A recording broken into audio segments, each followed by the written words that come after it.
Infoomik isikukaitsevahenditest. Sel aastal teine. Ma loodan, et saame öelda niimoodi, et esimene, mis toimub tavaviisil, sest tegime ka kevadel ühe, aga siis toimus see Zoomis ja tagasiside oli nii ja naa.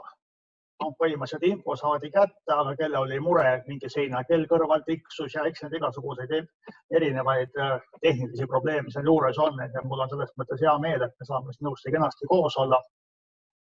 Ja kes leiab, et tahab maski on seal taga laua peal saada, käte desinfitseerimisvahendid, et püüame olla terved ka pärast tänast kohtumist. Miks isikukaitsevahendid? Miks me sellise infoomiku teema võtsime? On neid infoomikuid olnud ka varasematel aastatel, aga isikukaitsevahendite teema on ühes mõttes universaalne. Ütleme nii, et ikkagi enamus ettevõtteid kasutavad või teevad sellist tööd, kus tegelikult mingi isikukaitsevahendi kasutamine võib tulla jutuks. Neid tegevusi, kus me saame nüüd öelda, et kohe kindlasti mitte midagi vaja ei ole. Me räägime sellesse, kas me neid kasutame, aga kas ei ole üldse vaja, neid ettevõtteid on ikkagi päris vähe.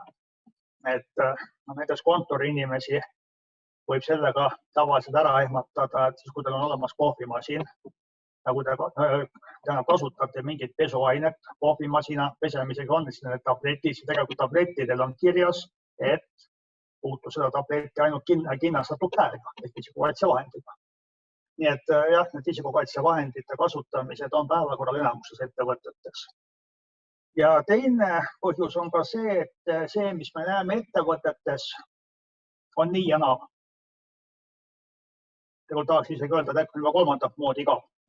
Kolmandat moodi on see, et mõnel puhul äkki isegi ponnistatakse üle. See võib-olla lõi kõige rohkem nüüd välja, kui meil oli kevad-talvel see COVID-i esimene laine, siis isikukaitsevahendite teemad.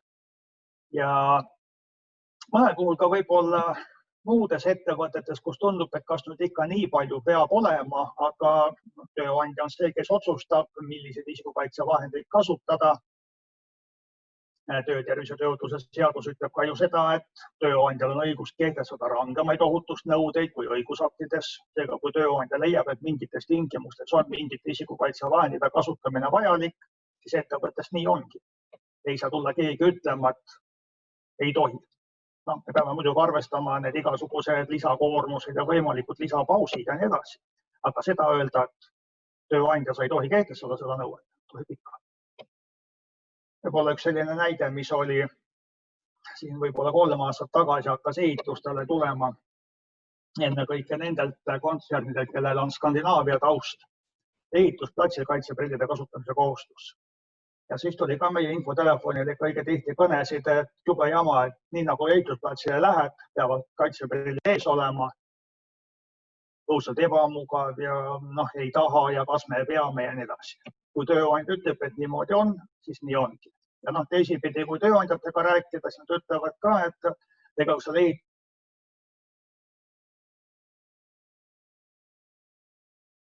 ehitusplatsil on igasugu asju, mis või kusagil ehitusplatsile mingisuguseid linte, et siit lindis edasi minna, et peavad prillid peas olema, siis tuleb ilmselt iga päev neid linte teise kohta tõsta, sõltuvalt tuule kiirusest ja suunast. Aga hästi ei saa, eks ole. Ja siis need kaks on tavalised ja isikukaitsevahendeid kasutatakse nii, nagu peab. Ja teine on siis see, et on ikkagi mingisugused lüngad sees. Selles mõttes, et kas ei kasutata väljastatud isikukaitsevahendeid või on hoopis väljastamata, polegi midagi kasutada. Vabandab, mõned on korralikult asja vette, me ju vaadatud.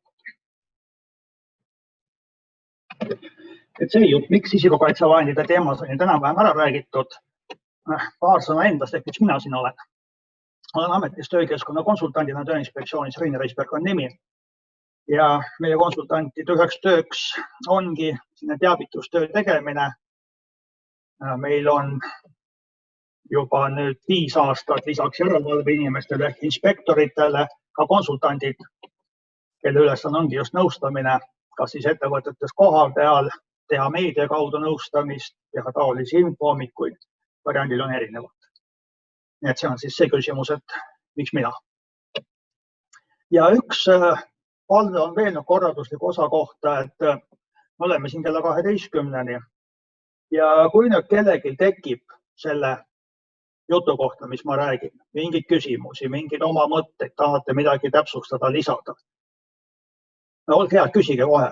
Seda 12 ma rõhutasin sellepärast, et ärge jääge ootama, kuna tuleb ükskord minu küsimus ja võib-olla enne 12 ja kas kellelgi küsimusi on, et hakata küsima. Katsume need teemad, mis teil rohkem huvitavad, millele te vastust tahate saada, rääkida kohe lahti. Mitte ootama, kuni ükskord see minu poole jutt on läbi ja siis tulevad küsimused. Räägime täna erinevatest isikukaitsevahenditest, ses mõttes erinevatest, räägime jalanõudest, räägime uudmiskaitsevahenditest, kiivritest, töömütsidest, prillidest ja lõpuks ka natukene sellist korralduslikku poolt. Ehk nende erinevate isikukaitsevahendite juures just püüame nüüd seda teha, et millest lähtuda valimisel. Esmalt üks selline väga üldine pilt, mis kas pilt iseenesest tuttav, pilt pärineb meie brošüürist, mis on isikukaitsevahendite kohta kirjutatud, et Tööinspektsioon on kirjutanud, ma arvan, et töökeskkonna ala 10 brošüüri kindlasti, kui mitte rohkem, et meie kodupõl on kõik kättesaadavad.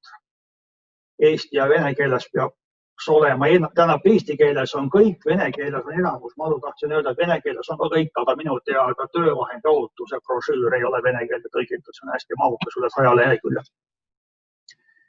Ja mõned on ka inglise keeles. Kelle huvi saab need sealt kätte ja see sama pilt pärineb siis meie brošüürist, ehk selline üldine tendents või mõte, kuidas toimub isikukaitsevahendite väljastamine, millal tuleb väljastada või mis tuleb enne teha, kui isikukaitsevahendid väljastada. Sest tegelikult on ju nii, et isikukaitsevahend on see kõige viimane variant.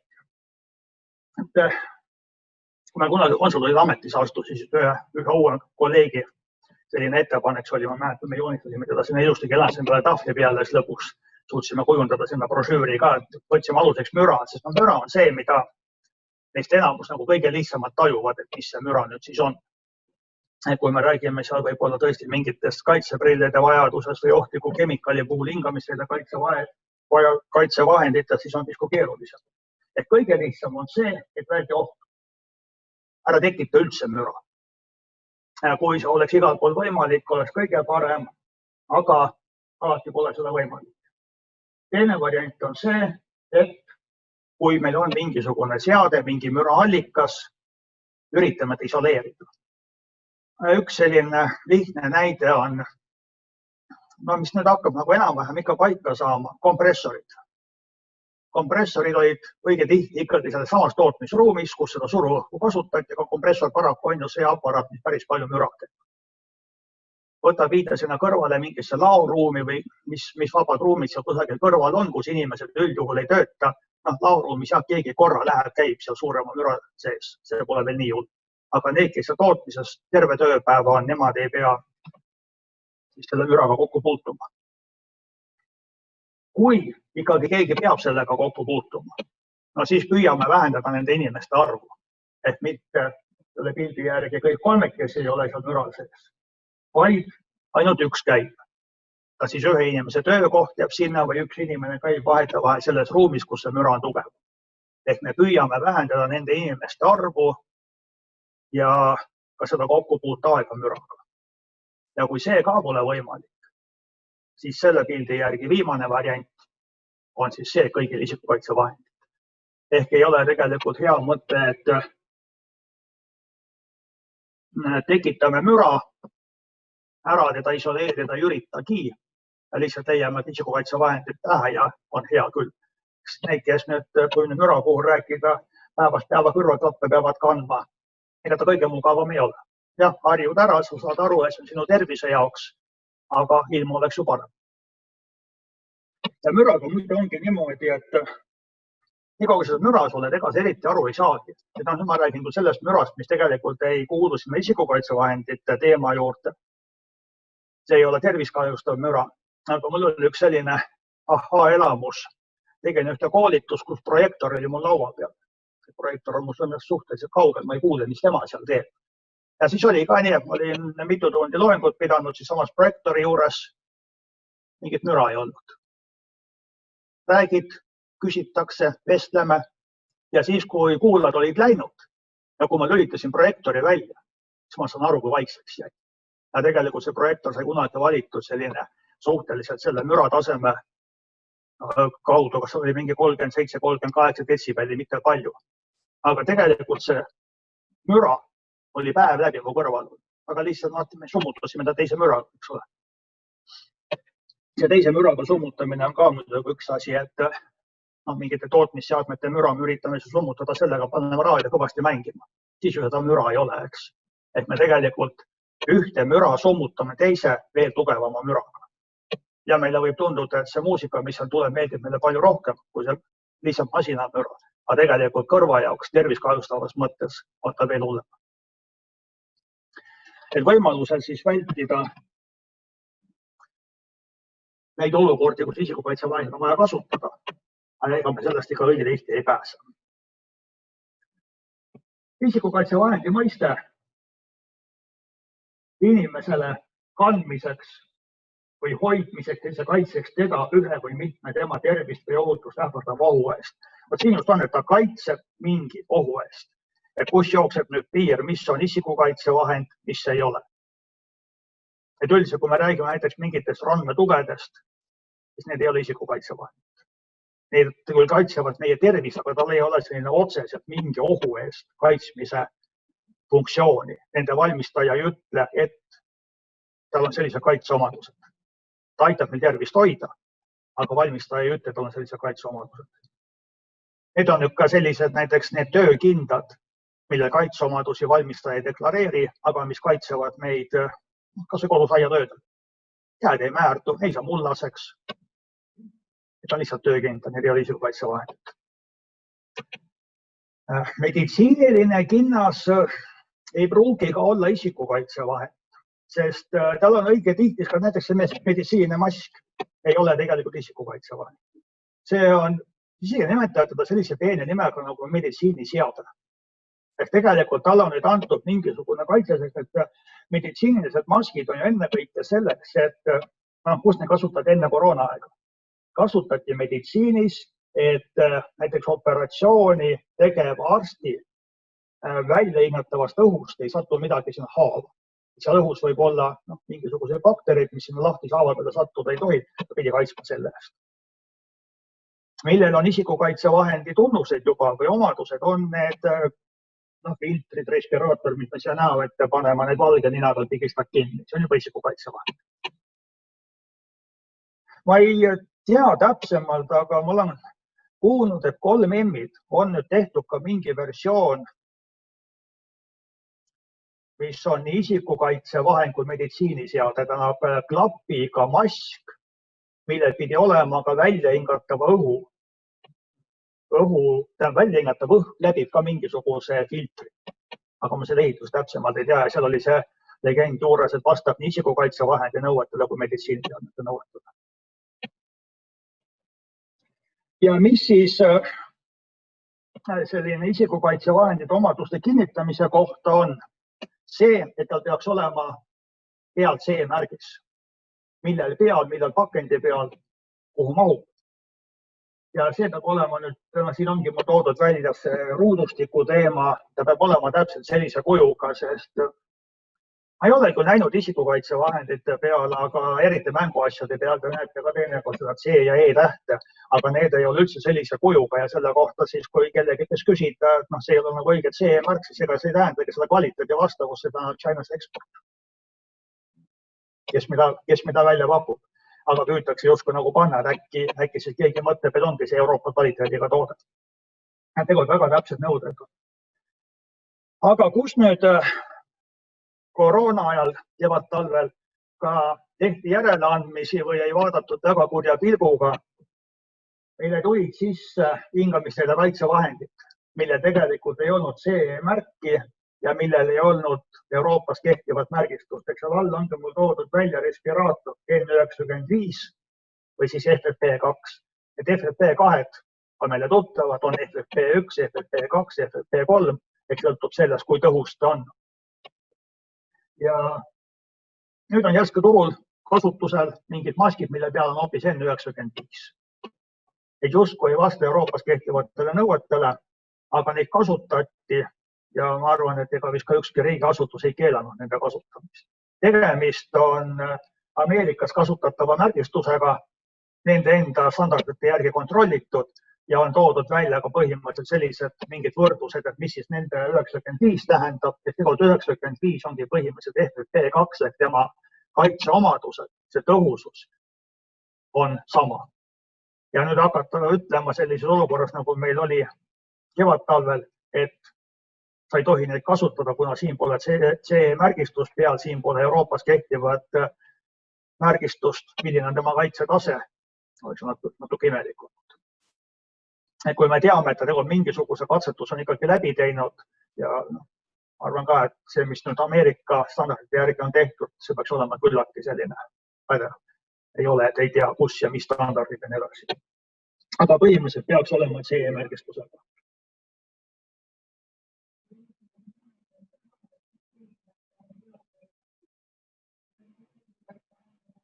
Ilmselt on. Neid riigihinnas on õige tihti kemikaalidega töötamiseks ette nähtud.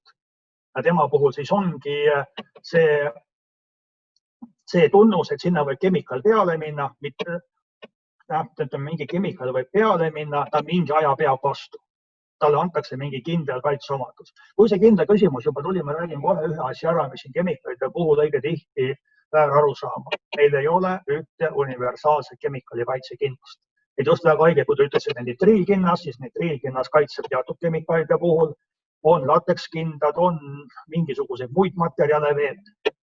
Ja kus te siis teada saate, millist kasutada, milline see hea ja õige on. Ei ole see õige, et võtan tilgutan peale ja vaatan, kas sulab ära või mitte. Kemikaali ohutuskaart, et kui te ostate mis tahes ohtliku kemikaali, millel on siis see punases raamis ruut, mis on nurgale toetatud, teate, et see on ohtlik kemikaal ja selle ohtliku kemikaali müüja peab teile andma kaasa ohutuskaardi. Ja korralik.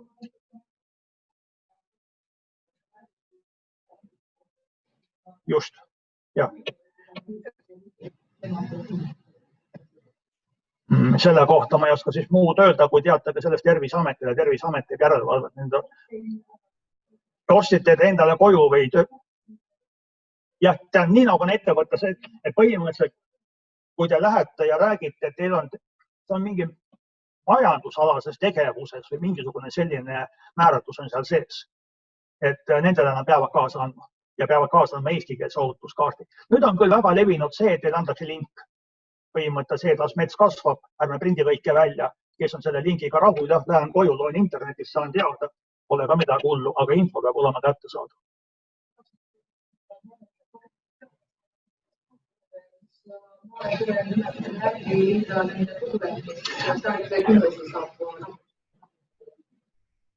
Ütleme, need, kes Eestis tootjad on, tootjatel on õige paljudel oma ohutuskaardid väljas. Maaletoojatel on nii ja naa, mõnedel on, mõnedel ei ole. Nendel on ütleme, see repertuaar on suurem, erinevaid nimetusi on rohkem kui ühel tootjal ja palju nad jõuavad sinna välja panna. Aga kindlasti peab olema. Ja kui tõesti see lugu on niimoodi, et nad ütlevad, et ei ole, siis Terviseamet teostab selle järelevalvet. Nii et kindlasti puhul jah, need, millel on kaitseomadused, kas siis kemikaali vastu, lõikekindlus, torkekindlus, nendel on märgistus peal, need on isikukaitsevahendid. Kui meil on lihtsalt need nii-öelda aiatöökindlad, siis need ei ole.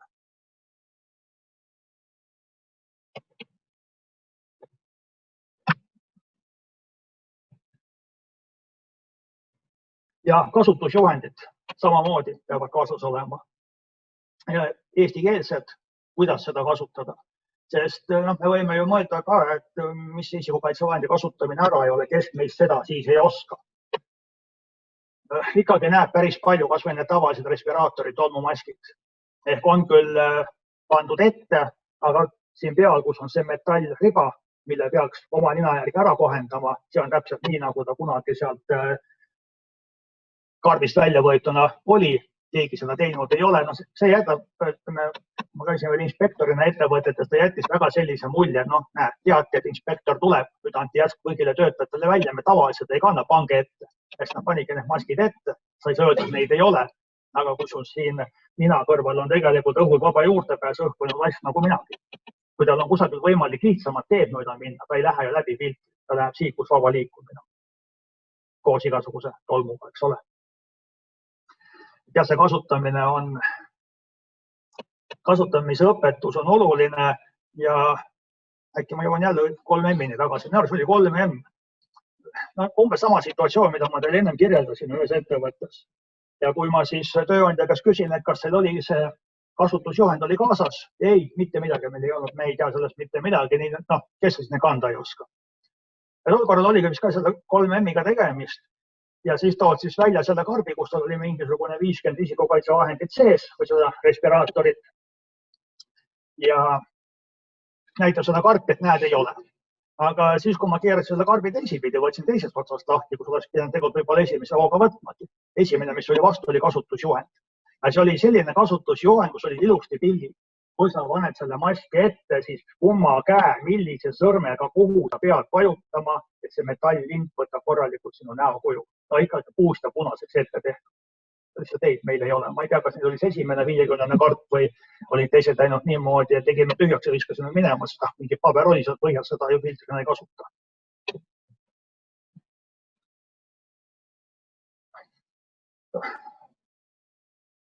Isikukaitsevahendite valimise aluseks riskanalüüs.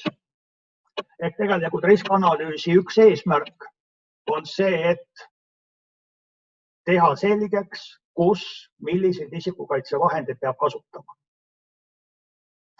Tööinspektsioon on korraldanud siin nüüd aastaid sellist konkurssi hea töökeskkonnaga ettevõte. Ja siis need, kes kandideerivad, me konsultantidena käime need ettevõtted läbi. Ja ühes ettevõttes, mis mulle väga meeldis, oli tehtud riskianalüüs. Ja siis need ohutegurid, mille tõttu tuleb kasutada isikukaitsevahendid.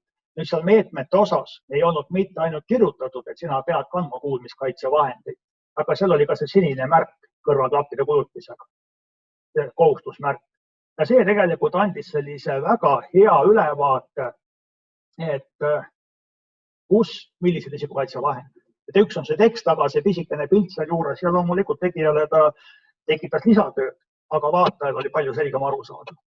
Ehk sealt oli hea näha, millistel töödel tuleb isikukaitsevahendid kasutada.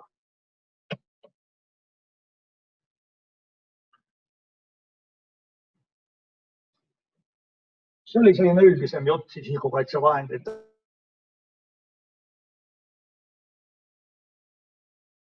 Mille alusel valida need märgistused, kasutusjuhendid.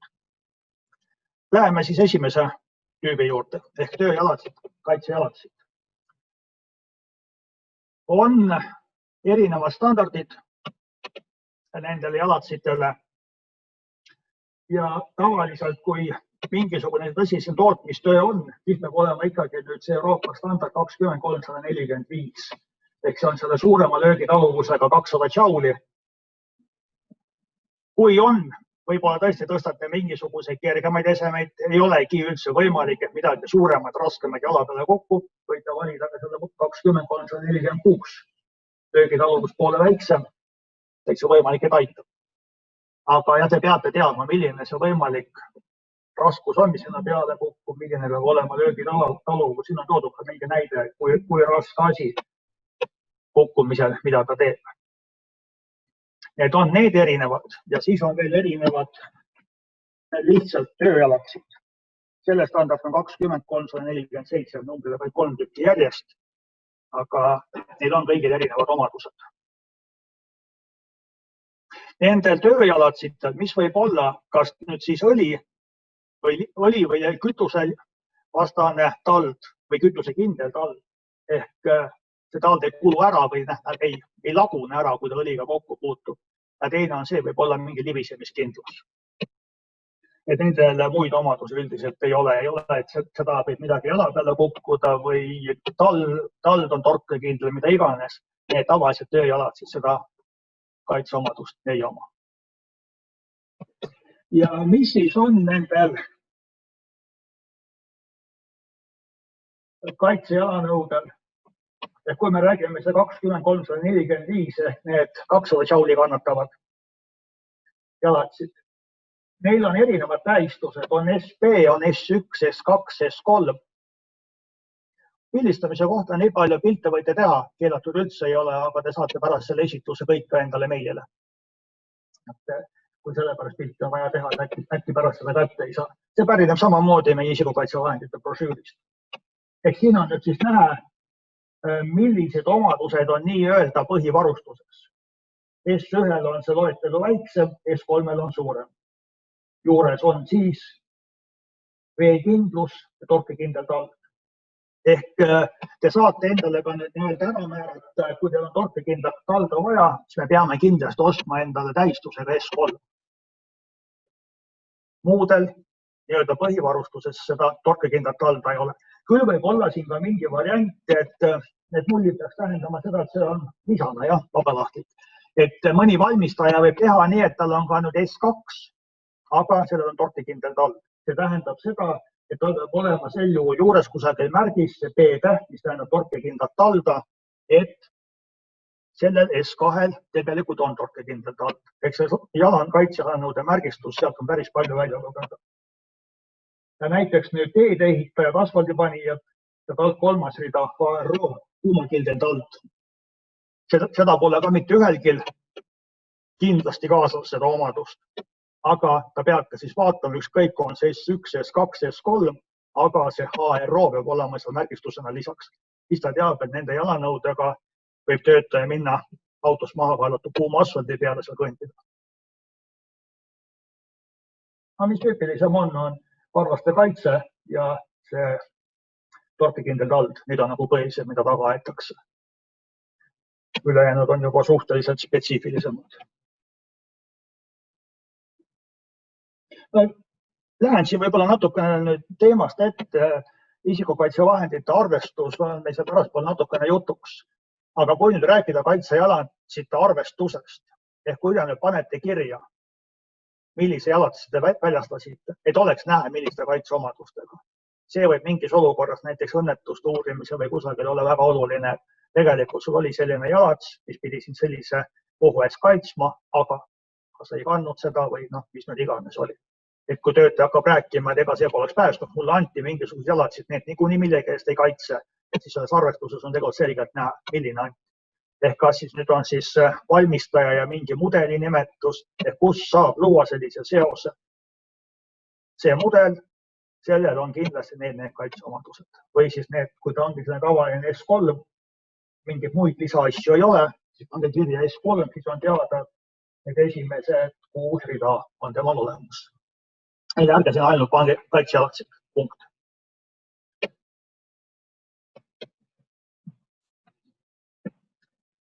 Kuulmiskaitsevahendid. Müraga on ju selline nõue, et kui müra on rohkem kui 80 detsibelli, siis peab olema töötajal juba võimalus kasutada kuulmiskaitsevahendeid. Et 80 detsibelli tuleb see, et kui töötaja tahab, siis ta peab kuulmiskaitsevahendi saama. Teine piir on 85 detsibelli. See on nüüd selline, kus kuulmiskaitsevahendeid peab kandma. Et 80–85 on selline, et sõltub töötajast. Kui tahab, siis ta peab saama. Milline müra on 80? Neid mõõtmisvõimalusi tuleb meil üha juurde, kui ennem oli see, et olid ainult need laborid, mis mõõtsid, nüüd on võimalik ka nutiseadmetega mõõta. Nutiseadmete kohta küll nii palju, et nutiseadmetega saab teha sellise nii-öelda eelneva mõõtmise. Kui te nüüd ikkagi leiate, et seal on juba 80 või rohkem, siis tuleb kutsuda labor. Sest müra mõõtmisi võib teha ainult akrediteeritud labor. Kui nüüd nutiseade näitab 60 ja igati ongi alust arvata, et siin ei ole 80 juttugi. siis ei ole laborit vaja kutsuda täna tõendamaks seda, et meil on siin 60 detsibelli müra, selleks ei pea laborit kutsuma. Ja üks selline võib-olla väga üldine rusikareegel on ka selline, kui me ei saa enam kas siis terekäe kaugusel või 1 meetri kaugusel teineteisest normaalse häälega rääkida. Me peame häält tõstma teineteise peale, et me kuulaksime teineteist. Siis on alust arvata, see võib olla üle 80 detsibelli. Aga see on ka täpselt selline lihtsalt mingi võrdlusmoment, samamoodi nagu on need nutitelefonidega mõõtmised. Jah, võrdlusmomendiks on ta hea.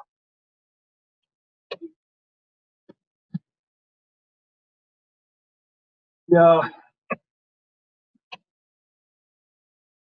see, mis tähendab, et müra mõõtmise tulemused peavad olema jälgitavad mõõteseaduse tähenduses, ongi see, et tuleb läbi viia akrediteeritud labori poolt.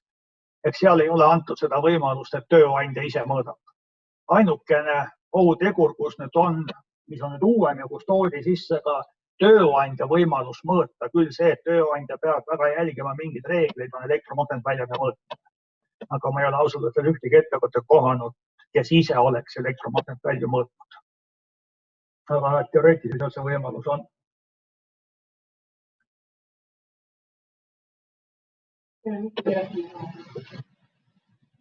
Ei, ma mõtlen elektromagnetvälju, ei, seda ei saa nutitelefoniga. Seal on ikkagi vaja seda päris mõõteriist, elektromagnetvälja nutitelefon ei mõõda. Mida nutitelefoniga tehakse, on müra ja valgus. 2 asja, mida ma tean, et on niimoodi proovitud. Valgusega on ka, et ta jube palju mängib sellega, mis tasapinnastasusel parasjagu on või kuidas on. No sealt mingid andmed saad kätte. Ja nüüd on siin pisku toodud väljavõtteid ühes konkreetsest mõõtmistulemustest. Et tegelikult hea mõõtmine on see, kus on toodud välja müra tugevus erinevatel sagedustel. Madalad sagedused, kõrged sagedused. Ja siin on nüüd praegu näed ühes tantsi töökoht, kus sagedus 250 hertsi on teisest tunduvalt kõrgema tasemega, see on 101. Järgmine on seal 88,3. Et on näha üks selline sagedus, kus kohas müra on tunduvalt tugevam. Ja siis kokkuvõtlikult on toodud selline 95,3 kõikide sageduste peale kokku, aga siin on näha, et mingid sagedused on see müra hästi tugev. Vot, tegelikult see on alla ja teistel näitab. Teisel on samamoodi 250 kõige tugeva, mitte nii palju kui eelmisel, on 93. Ja viimasel on samamoodi 250 hertsi on see kõige tugevam. Et kui me nüüd teame, et see 250 hertsi on see, kus meil on kõige tugevam müra, siis tegelikult see on nüüd üks algandmetest, mille järgi valida kõrvaklappe või kuulmiskaitsevahendeid. Sest kuulmiskaitsevahendid kõrvaklappidel ennekõike, troppidel mõnedel on, mõnedel ei ole, on toodud ka need kaitseomadused sagedustes, mis võtab maha madalamaid helisid, mis võtab maha kõrgemaid helisid. Et te saate selle järgi valida, et te ostaksite sellise kõrvaklapi, kui me vaatame seda eelmist tabelit. Et 250 hertsi juures oleks kõrvaklappide summutusvõime kõige suurem. Ei ole mõtet osta sellised, mis summutavad kõige rohkem 2000-4000 piires kuskil. Seal on müra niikuinii vähe. Ületa isegi mitte seda tervist kahjustavat piiri, aga just on vaja neid kõrvaklappe, mis summutavad madalamaid sagedusi. Kuna ammu me käisime inspektoritega koolitusel, oli Haapsalu uksetehas, mis selle ettevõtte nimi. Ja seal oli nii vahva, nad olid teinud mõõtmised ära just nimelt sageduste järgi ja sõltuvalt sellest olid ostnud ka erinevad kõrvaklapid, et ühes ruumis olid rohkem kõrged helid, teises madalamad. Ja siis tootmisjuht, kes meiega kaasas käis, teadis täpselt, nendel peavad olema sinised kõrvaklapid, nendel punased.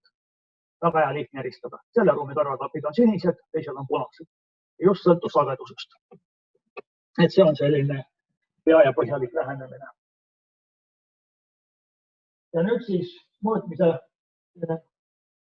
kokkuvõtlik erinevad töökohad ja siis toodud see keskmine ka välja värviliselt, et kus on siis müra rohkem, kui tohib olla, et peab kasutama, tohib olla, on teda nii nagu on, et kus on need kohad, kus tuleb isikukaitsevahendeid kasutada.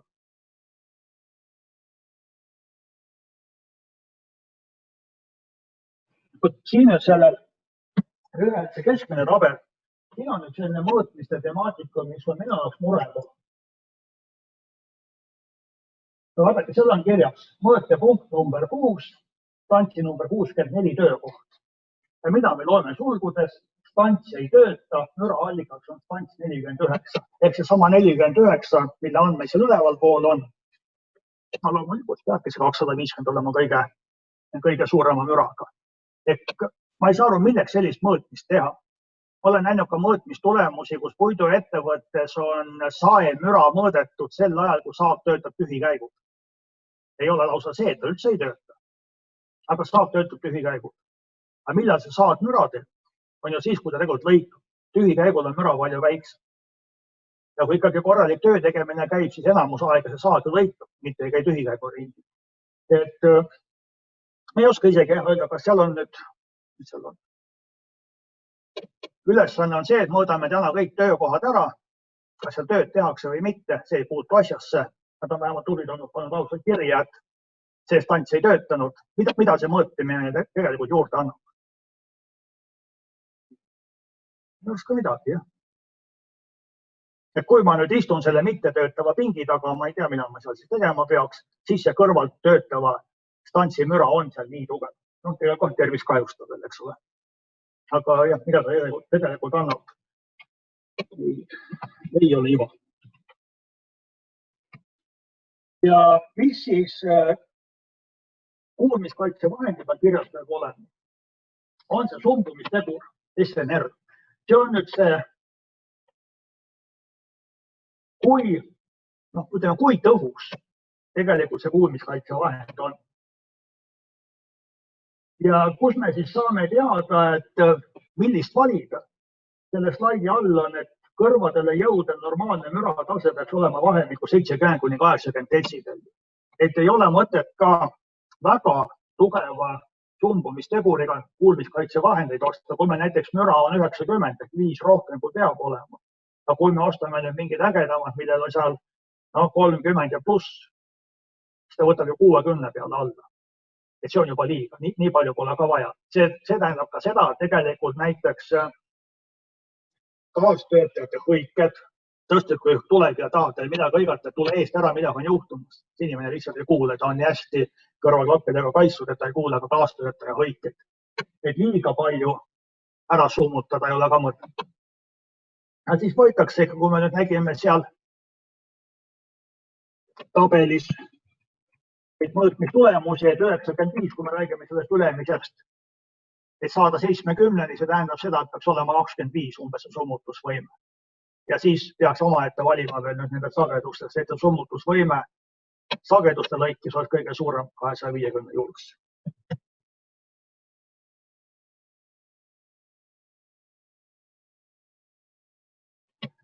Ja siin on nüüd toodudki välja need 2 meetodit. Üks on siis see HML meetod, mis räägibki sagedustest. Ja teine on see SNR, millest siin enne ka juttu oli, see SNR tegur on peal selle järgi. Kui need, ütleme, mürad on mingisugused tuntavad kõrgemad tasemed sees, see sama esimene näide, mis seal oli, et selle stantsil 250 Hz peal oli see tase iga tükk tugevam, mis on igati õige, kui need on toodud ka kõrg-, kesk- ja madalsageduse sumbuvus omad eraldi välja. Saate valida. Muidu võib olla nii, et mine tea, äkki see 250 sagedus tuleb liiga tugevalt läbi.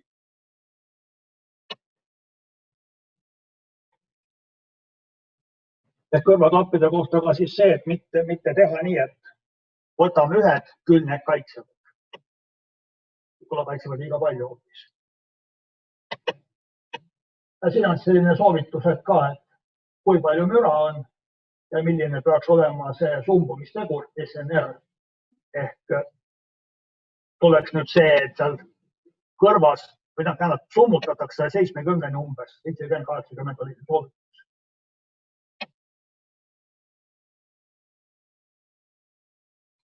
Ja siin on nüüd järgmise tabelina on kirjas ka üks valmistaja poolt antu, kui palju tema ütleb, et tema kõrvaklapid summutavad.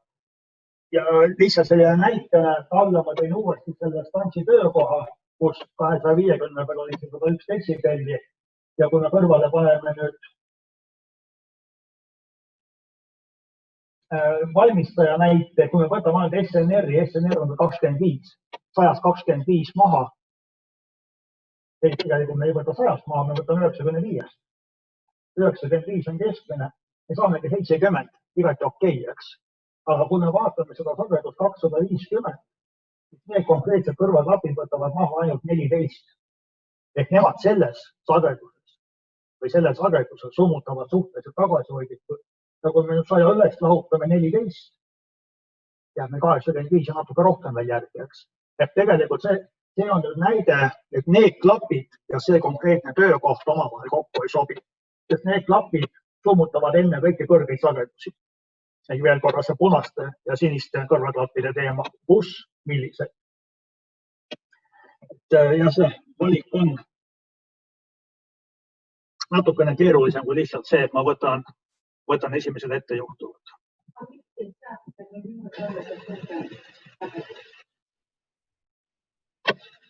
Ma arvan, mingid saeti teevad kõrgemaid hääli. Ju, jah.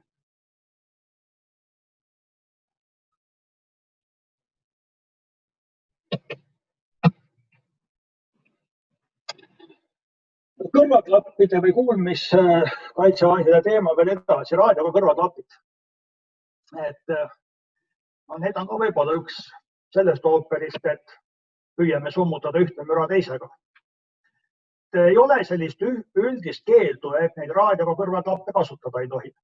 Sest osa neid kõrvaklappe, raadioga kõrvaklappe on ka sellise ehitusega, kus sa seda muusikat ei saagi kõvemini mängima panna kui 70 detsibelli.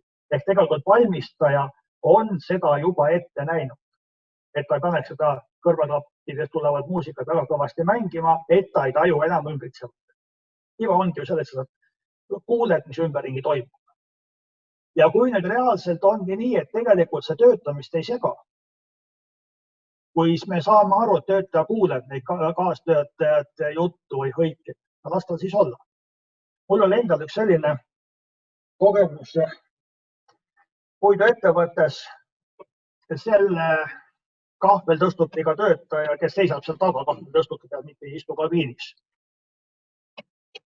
Tuleb keera kusagil sealt vahelt, hakkab meie ees sõitma. Kõndisime töökeskkonna spetsialistiga seal koos ja töötajal seljakott seljas, sinna pisikene seljakott, juhtmed tulevad välja, lähevad kõrvaklapid alla. No, minul ka esimene reaktsioon selline, et tõstubki juht kõrvaklappidega. Täna nende kõrvaklappidega, mis muusikat, tal oli siis väiksed kuularid. Sinna oma kõrvaklappide alla pandud, tal ei olnud mitte see raadioga kõrvaklapid. Ja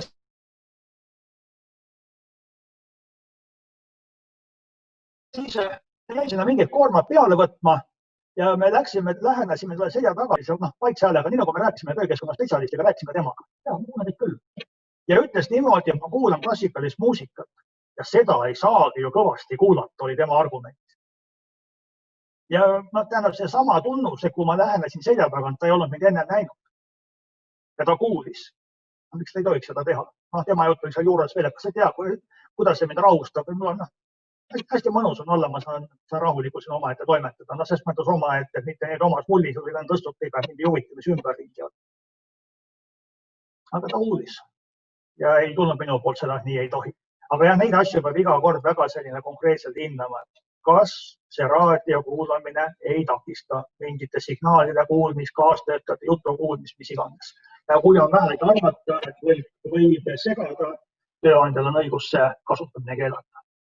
Mõned ettevõtted on teinud seda nii-öelda auhinnana. Tublimatele töötajatele tööandja ostab raadioga kõrvaklapid. Jah. Ma ei tooks seda hea näitena. Ja siis üks näide samamoodi jälle nendest hea töökeskkonna auhinnale kandideerivatest ettevõtetest. Et ka tihti on tööandjad ju mures, et ja ma annan kõrvaklapid välja, küll aga töötajad ei taha neid ju kasutada. See oli selline 20 töötajaga ettevõte. No, müratase oli seal kusagil piires 90-95. Tšehhi keskmine. Päris tugev müra. Ja siis tööandja ütles, et ma muudkui käisin neile pinda ja ma sain nad lõpuks nii kaugele, et kui ma läksin ruumi sisse, siis ma nägin seda liigutust. Kõrvaklapid läksid pähe. Kui ma läksin ruumist välja, astusin paar sammu edasi, keerasin ringi, tegin uuesti ukse lahti, siis ma nägin seda pilti, kuidas kõrvaklappe peast ära võeti. No, jah, nad said aru, et kui ülemus tuleb, siis peab kandma. No, samas see ei ole nagu eesmärk, et sel hetkel, kui ülemus tuleb, peaks kandma. Ja mida ta tegi? Nad olid saatnud oma töötajaid tervisekontrolli töötervishoiuarsti juurde, vist juba mõne aasta jooksul sama arsti juurde. Ja tööandja leppis selle arstiga kokku, et tule räägi natuke meie töötajatega. Ja nad tegid selle kohtumise ühe sellisel tööpäeva tavalise kohvipausi ajal. Ütles küll, et no olgem ausad, see veerandtunnine kohvipaus, mis me tavaliselt on, venis natuke pikemaks, 20-25 minutit. Ja pärast seda kohtumist olid meisse kõrvaklapid kogu aeg peas. Ja vahe oli nüüd selles, et kui juht räägib, üks on see, et juht räägib, et meil on mingid nõuded ja kusagil on eeskirjad ja äkki tuleb veel tööinspektor kontrollima ja teate, peab olema. Siis arst rääkis seda, mis teiega juhtub, kui te neid kuulmiskaitsevahendeid ei kanna, ei kasuta. Ja vot see jutt jõudis inimestele pärale. Nad said aru, miks neid on vaja. Nende enda jaoks on seda vaja. See pilt kardinaalselt muutus. Loomulikult me ei saa garanteerida, et see igas ettevõttes töötab, aga seal olla töötanud. Üks jutt, mida ma olen siin rääkinud ka nii ettevõtetes kui koolitustel, kunagi tegid rootslased ühe uuringu, just nimelt uuringu. Ja uuriti siis neid meestöötajaid, kellel oli kutse haigestumisena vaegkuulmine. Ja nende uuringu kohaselt pooled nendest töötajatest lahutasid. Ehk kutsehaigusena vaegkuulmise saanud töötajatest, töötanud meestest pooled lahutasid. Ja mis seal taga siis oli? Kui inimese kuulmine halveneb, siis hakkab kõvemini rääkima. Mees läheb koju, hakkab naisega rääkima, naine küsib, mis sa karjub mu peale. Ta räägib kõvema häälega. Tema jaoks on see normaalne. Läheb koju, paneb teleka mängima. Kui su kuulmine on vilets, sa paned teleka kõvasti mängima. Teine tuleb, mis telekas siin karjub. Ja kus hakkavad need mingisugused pisiasjad, millest edasi. Et see ei ole lihtsalt selline, me teame mõnda juhtumit, et olla nii olnud, aga selle roostast uuringit nende puhul enam-vähem pool. Et võib-olla ka üks asi, mis mõjutab. Ma loodan, et paljudele teile on tuttavad need napomultikad, mida teeb Euroopa Töötervishoiu ja Tööohutusagentuur erinevad töötervishoiu ja tööohutuse teemade kohta. Seal on ka müra kohta üks selline jupikene ja siis on ka üks selline tubli poiss, kes arvab, et temal ei ole vaja kõrvaklappe töö juures kasutada, mis teised kasutavad. Ja siis kui vabal ajal minnakse kolleegidega koos kuhugi tööklubisse või kusagil, kus on selline mürasen taust, siis teised räägivad seal mesimagused juttu ja tema vaatab niimoodi kõrvalt peal, tee mis tahad, ei kuule, algul üritab lähemale minna, see eriti ei aita, seisab nukla näoga kõrval, ei kuule lihtsalt, eks ta nii võib juhtuda. Kas kuulmiskaitsevahendite kohta tahate keegi midagi veel lisada või küsida või?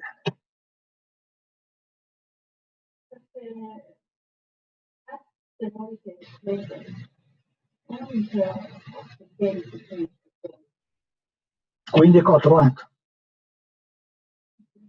Et indikaatorvahendi kohta ei ole toodud mingeid nõudeid, millele see peab vastama. Aga kui sellega tuleb nüüd juba kusagil 80 kanti välja, siis tuleb aktsepteeritud tabu. Ja kindlasti, mida siin tasub, kui te riskanalüüsi teete, te mõõdate selle nutitelefoniga ära, mida nüüd tegelikult töötajad ise ütlevad. Kas nad tunnevad, et seda müra on, kui tuleb töötajate kaebus, et teie see nutitelefon näitab millegi pärast seal 75 ainult. Seda ei saa ikkagi võtta selle päris puhta tõena. Ja ma arvan see ka, et kui nüüd inspektor läheb ettevõttesse, siis peab rääkima hästi kõva häälega Ja kui te väidate, et ma tegin nutitelefoni ja näitas mul 78 näiteks, siis ilmselt inspektoril on õigus ikka nõuda mõõdistamisi küll, sest mingid muud tunnused annavad juurde. Me ei saa öelda, et see äpp on nüüd see lõpptõde.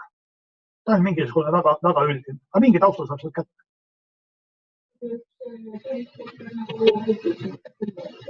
Et see on täiesti aktsepteeritud see, et kuna seda saab kolleegile ja teistele saata, No need on need lisavõimalused selle läbi, aga tähendab, ta kindlasti ei ole aktsepteeritav kui mõõtmine mõõteseaduse mõistes. Seda kindlasti mitte. Aga indikaator mõõtevahendina. Ja ma ei oska siin ka selles mõttes, mida palju neid äppe üldse erinevaid on, et me ei ole sellega eriti tegelenud, et ma arvan, mis tahes äpp võib olla. Kui ta tegi erinevad äpid, võite vaadata, võrrelda, mida näiteks tasuks ka teha enne, kui te hakkate tõsisemalt mõtlema selle mõõtmise peale nutitelefoniga. Võtke see äpp 2-3 telefoni, vaadake võrrelda, mis toimub. Kui tõene see olla võib.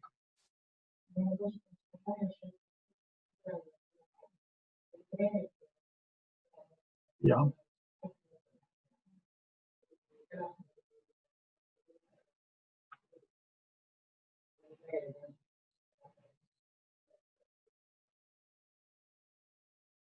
Suur see vahe oli protsentides või detsibellides?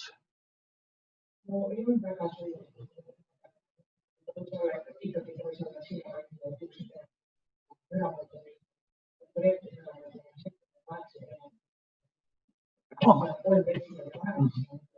kahekordne, jah. Müra on logaritmiline skaala, 3 detsibelli on 2 korda.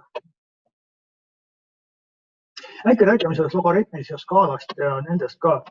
Et me eeldame ka üldiselt seda, kui ruumis on 85 detsibelli, siis tuleb kuulmiskaitsevahendeid kasutada. Sest liikvel on ikkagi ka sellised tabelid, millel on ka tegelikult selline, ütleme, meditsiini poole taust taga, et kui müra on kuni 85 detsibelli, siis võib olla seal 8 tundi kuulmiskaitsevahendeid kasutamata. Ei tohiks terviseohtu olla. Kui müra on poole suurem, ehk 85 pluss 3, 88 detsibelli, kuni 88, võib seal olla 4 tundi, ehk poole vähem. Kui veel 3 juurde panna 91, võiks olla 2 tundi, 94 1 tund, siis tuleb 97,5 tundi, eks. Ja tegelikult ma ei soovita seda nüüd tööandjatel nüüd niimoodi tegema hakata, et püüame nüüd rühmitada oma töötajad selle järgi, kes kui kaua siin ruumis on. Jah, meditsiiniliselt poolt võib seal mingisugune iva taga olla. Aga mida ma siin näen? Üks on see, et mille järgi te hindate, ta tõesti iga päev ei ole rohkem kui, et ta võib ilma käia. Ja teine, mis on tegelikult selline ohutuskultuuri teema, on nüüd eeskuju. Enne kõike, kui nüüd võib-olla seda minuteid lähevad lugema ettevõtte juhid. Ma lähen sinna ruumi korraks. Ma võin ju ilma olla. Ehk see on tegelikult selline puhtalt isiklik eeskuju. Kui me räägime seda, et töötajad peavad seal ruumis kasutama isikukaitsevahendeid, räägime praegu konkreetse kuulmiskaitsevahenditest, ja mina nüüd arvan, et ma räägin selle juttu ära 10 minutit, rohkem ei lähe. Ma ei pea kõrvatappe pähe panema. Tähendab, seal ei ole seda eeskuju, see ei näita seda head ohutuskultuuri. Siin ei olnud küll jutt kuulmiskaitsevahenditest, oli jutt kaitsealatsidest. Kunagi selle töötervishoiupäeva rääkis Saku õlletehase personalidirektor. Kui tema hakkab minema tootmisse, siis ta ütles, et ma alati jälgin, et ma oma kontori alatsid vahetan kaitsealanõude vastu. See võib tunduda mulle ebamugav või mis iganes. Ebamugavuse peale me siin ei mõtle. Ma ei mõtle ka selle peale, et see inimene, kellega ma rääkida tahan, on uksest 20 meetri kaugusel. Ma ei mõtle ka selle peale, et mul on nii lühike jutt, üle 5 minuti ei lähe. Ega selle ajaga mu jaladele midagi ei kukku. Ma pean olema teistele eeskujuks. Ma pean neid turvaalanõusid kasutama. Ja teine oli nüüd selline näide puiduettevõttes, kus töökeskkonna spetsialist hakkas rohkem nõudma kuulmiskaitsevahendite kasutamist. Nendel oli aktsepteeritav ka troppide kasutamine, see müra oli küll üle 85, kuulmiskaitsevahendid pidi kasutama, aga kõrval tropid summutasid piisavalt. ja oli ise pikkade juustega ja ütles, et ta tajus selle ära, mida rohkem ta töötajale pinda käis. Hakkas tulema neid pöördumisi, tema tuleb tsehhi sisse, kõrvatropid on kõrvas, aga ei paista ju välja. Töötajad kohe näitavad, et kuule, kas sul on. Tõmban oma juuksed eest ära, näitan troppi, näitavad vastu niimoodi, tubli. See on see isiklik eeskuju, et ta ei mõtle selle peale, ma käin seal korra läbi, ma ei pane neid kõrvalappe või kõrvatroppi, mis iganes. Siin on ka see eeskuju teema. Ja muidugi väga tugevas müras ka lühiajaliselt olla. Kõige tugevam müra, kus ma olen olnud, see oli 116 detsibelli. See oli kunagi, kui Kunda tsemenditehase territooriumile tehti elektrijaam. Seal oli turbiiniruum. Ja esimest korda ma käisin seal sees, siis kui ei töötanud ehituse vastuvõtuga seoses, siis oli seal vaikus. Ja kuna selle turbiini ümber põrandas olid mingisugused kanalid, kus jooksid vist mingid kaablid, ja neil kanalitel polnud katet peale, oli koht, kuhu jalga väänata, kuhu kukkuda, siis ma nõudsin sinna katete peale panekuid ja siis ükskord nad kutsusid mind uuesti, et tule nüüd vaata üle, nüüd on korras, et kasutusluba saada ja siis juba töötas. No ja ma mõtlesin ka, et mis see nüüd ära ei ole, et ma kõnnin ühtepidi umbes 20 meetrit, teisipidi 5 meetrit ja siis ma näen sealt teisest nurgast juba ära, kas teisel poole ääres on katte pandud või mitte. No, ega siis kõrvatapp ma ei hakka ju vähe panema. Ja kui ma tulin sealt tagasi, mis ma seal sees olin? Pool minutit maksimum. Ja kus ma pärast tundsin, kuidas kõrvad undavad või oli kohe vastik olla. Ma tajusin seda müra, mis nüüd tegelikult oli. Ma mõtlen, see aeg oli nagu väga lühike. Ma arvan, et kui seda tabelit edasi ajada 3 detsibelli juurde, aeg poole lühemaks, äkki ma oleks võinud seal isegi 7-30 sekundit olla, aga ei olnud meeldiv.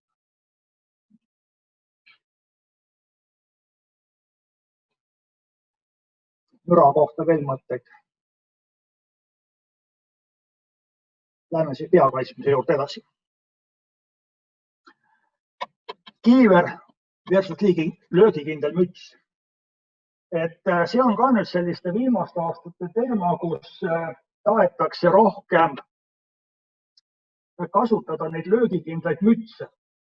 Ja mugav on ju, eks ole, kiiver tundub kuidagi selline natuke kohmakas ja ei ole nii mugav kanda ja mis iganes. Need ei ole asjad, mis teineteist asendavad.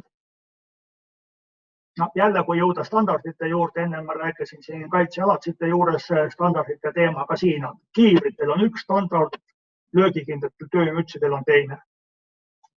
Ja kas või see, ütleme, küljega tulevad surve. Nendel töömütsidel ei ole niimoodi katsetatud nagu kiivritel. Ja tegelikult selle löögikindla töömütsi funktsioon või ülesanne on selline, kui me töötame kusagil kitsas ruumis. Üks selline tüüpiline mu meelest mingisuguse ventilatsiooniseadmete paigaldamine ja hooldamine, õige tihti ventilatsiooniseadmed on kusagil väikses ruumis, kus sellist liikumisruumi on suhteliselt vähe ja ega seal eriti liikumist ei olegi peale selle aja, kui seal käivad mingid hooldustööd. Ja nüüd need hooldustöötajad, kui nad seal ruumis töötavad, nende jaoks on see müts nüüd igati asjakohane. Kui ta ennast lööb kuhugi mingit ventilatsioonitoru vastu, mingi kinnituskronsteini vastu, selle löögi, mis lihtsalt pea liikumisest on, piisab küll, kaitseb. Aga et ta kaitses ka nüüd mingi ülevalt kukkuva telliskivi vastu, seda ei ole. Et nende eesmärgid on hoopis erinevad.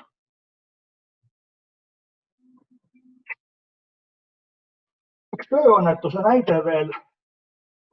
Ja kus ütleme, töömüts oleks päästnud.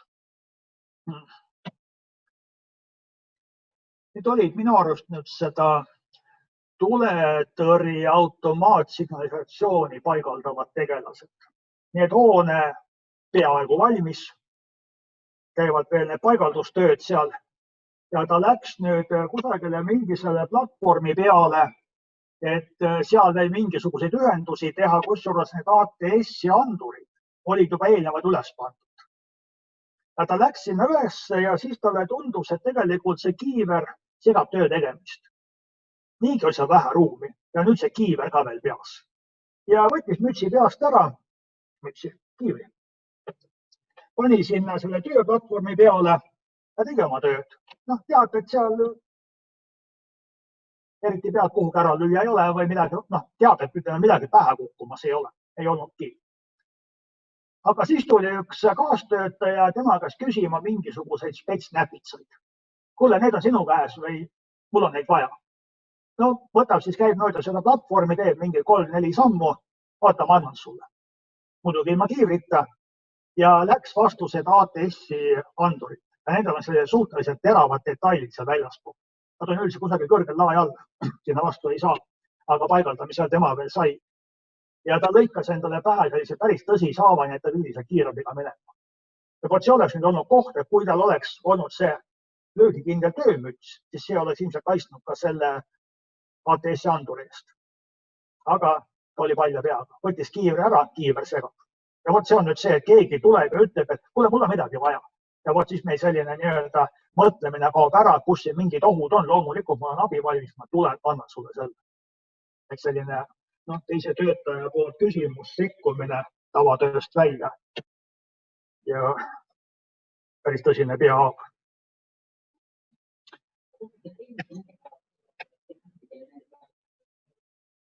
Ja remontide puhul kipubki olema, me oleme ikka kusagil mingis suht kitsastes ruumides.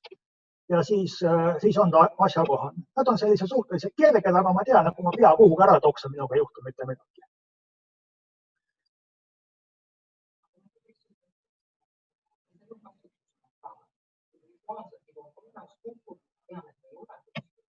Nendel löögikindlatel mütsidel.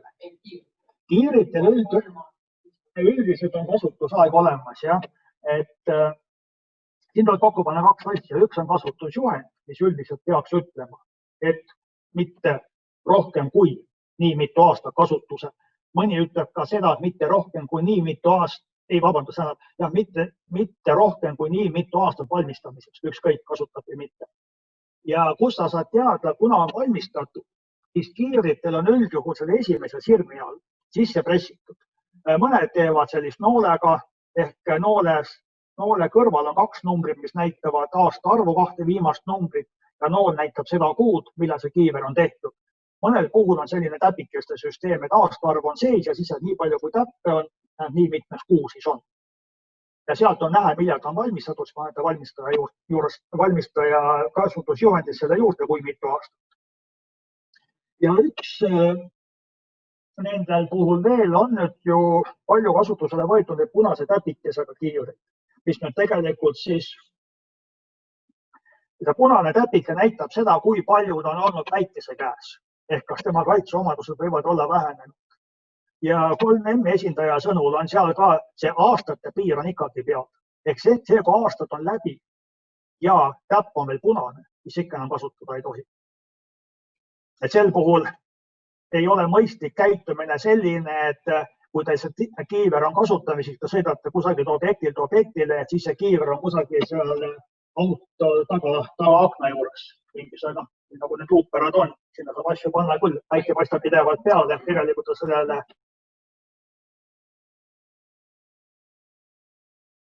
andurile või indikaatorile mõjub, päike peale ei paista. Aga põhimõtteliselt aastad on kõigi olemas ja igavest ei ole. Minu teada mütsidel ei ole. Ma ei ole nende kasutusjuhendit kui vaadanud. Kas neil peaks olema kasutusjuhend kaasas? Nad on ikkagi kaitseomaduse ka. Aga ma ei ole neid vaadanud.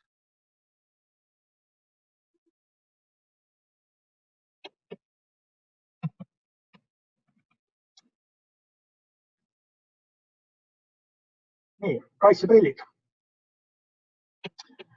Kaitseprillide sellise kasutamise juttu ma natukene juba rääkisime, kui selgitusest võeti see nõue, et peavad kõik kasutama ja kui paha see kõik on.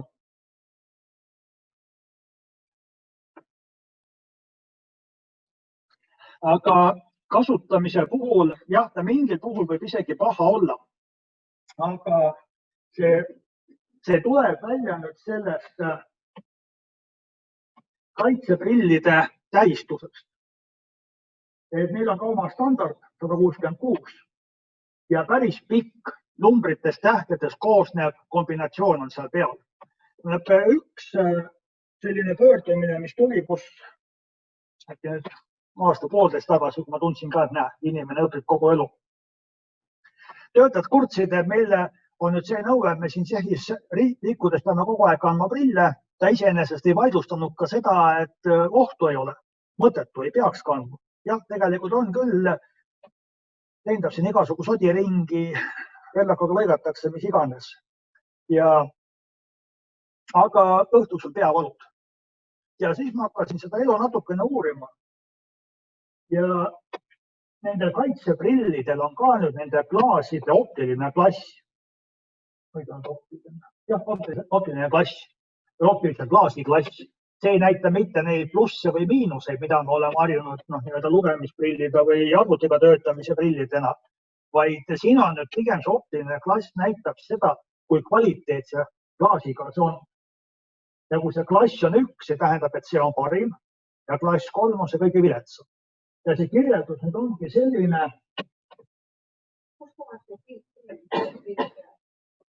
Raami peal tavaliselt. Sanga peal või kuskil siin ees nurgast kipub olema. Vähemalt pakendil peab ka olema. Ja siis ongi seal nii, et see klass 3 ei ole ette nähtud pikaajaliseks kasutamiseks.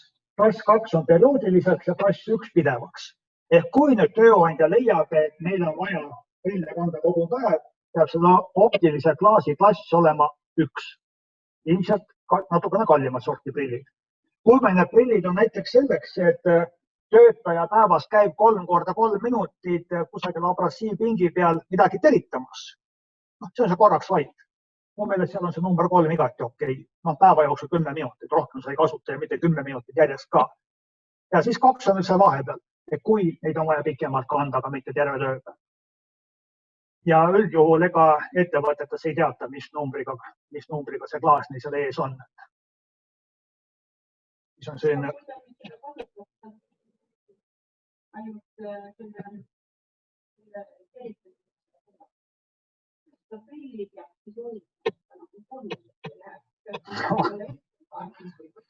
Sa ütlesid juba vastuse ette, ma tahtsin sulle muidu vastata, et hoida nii, et tolmuseks ei lähe. Ja võt nüüd ongi, see on tegelikult selline natukene loominguline lähenemine. Seal on isikukaitsevahendite määruses on küll kirjas üks selline lause, peab olema ruum isikukaitsevahendite hoidmiseks. No see ruum on natukene suuresõnaline. Et kui me räägime selle samast erituspingist kusagil tootmises sees, olemas on sellised väikesed kapikesed, mis lähevad mingi magnetiga ja tõmbab selle ukse ilusti kõvasti tihedalt kokku. Palun väga, seal samast erituspingi kõrval on see kapp, paned need pillid sinna sisse ja kui sa järgmine kord võtad välja, et on täpselt sama puhtad, nagu see eelmine kord sinna sisse pannud. Aga kindlasti mitte see, et kusagil Tšehhis, kus mingit tolmu ja aerosoole ringi uitab, et seal on need prillid väljas, tahes tahtmata nad siis lähevad selliseks, et ei paista enam hästi läbi ja mida vähem nad läbi paistavad, seda vähem me neid kasutada tahame ja sealt need tood pihta hakkavad. Et oluline on see, et tal on hoiukoht, kus nad ei saaks kahjustada sel ajal, kui need ei kasutata. Natukene keeruline lause, aga mõte on selle, et seal, kui need ei kasutata, peavad nad olema mingite mõjutuste ees kaitstud. Mul tuli praegu isikukaitsevahenditega meelde üks teema, mis oli siin ka mitte ammu päevakorral. Tootmisruumi sisenemise uksel on kaitseprillide kandmise kohustuse märk. Tööandja on loonud tingimused kaitseprillide hoidmiseks selle koha peal, kus töötajad töötavad. Ja nüüd tekkis konflikt teemal, te lähete sealt uksest sisse, kus on prillide kandmise kohustuse märk peal, nad ei kanna prille. Töötatud, aga meil on need prillid ju seal, kus on töötamiskoht ja sinna läheme, me saame võtta kapist ja paneme ette. Siin tööandja peab mõtlema, mida ta teeb. Kui ta tahab tõesti, et nagu uksest sisse astud, on prillid ees, siis tekita see prillide hoidmise koht enne uksest sisenemist. Kui sa leiad, et tegelikult on prille vaja kasutada töötamiskohal, Tšehhi sisse minna või töötamiskohale kõndida ilma, siis ära nõua ka seda, et astud uksest sisse. Seal on lihtsalt nõudmised ja tekitatud võimalused on erinevad. Ja märkides nüüd veel, puudutas nüüd kui kõrvaklappe. Metalliettevõttes treipingi kõrval, konstruktsiooni need tugipostid, sealsamas treipingi kõrval posti peal on sinine märk, kasuta kõrvaklappe. Töötaja ei kasuta. Ja korrutan siis selle tööandja esindajaga, et kas nüüd praegu on siin midagi valesti, et märk on, töö käib, kõrvaklappe ei ole. Tema väidab, et ei ole valesti, kõik on korras. No, minule kõrvaltvaatajana tundus imelik. Ja siis ta selgitas seda niimoodi, et nad treivad seal väga erinevaid materjale. Ja tol korral, kui me seal olime, oli materjaliks vask ehk suhteliselt pehme materjal, mis ei tekita nii palju müra. Ja nemad olid teinud seda väga põhjalikult mõõtmisi, millise materjaliga peab kindlasti olema ja millisega ei pea olema. Aga nüüd siis ongi see võimalus ka, et üks on sinine märk, mis me paneme sinna välja. Aga kui teil on nüüd teada, milliste materjalide töötamised, siis pange see lisatekst sinna juurde. Nende materjalide töötamised peavad olema kõrvaklapid, et ei tekiks seda segadust, et justkui märk on, aga tegelikult. Ja palun.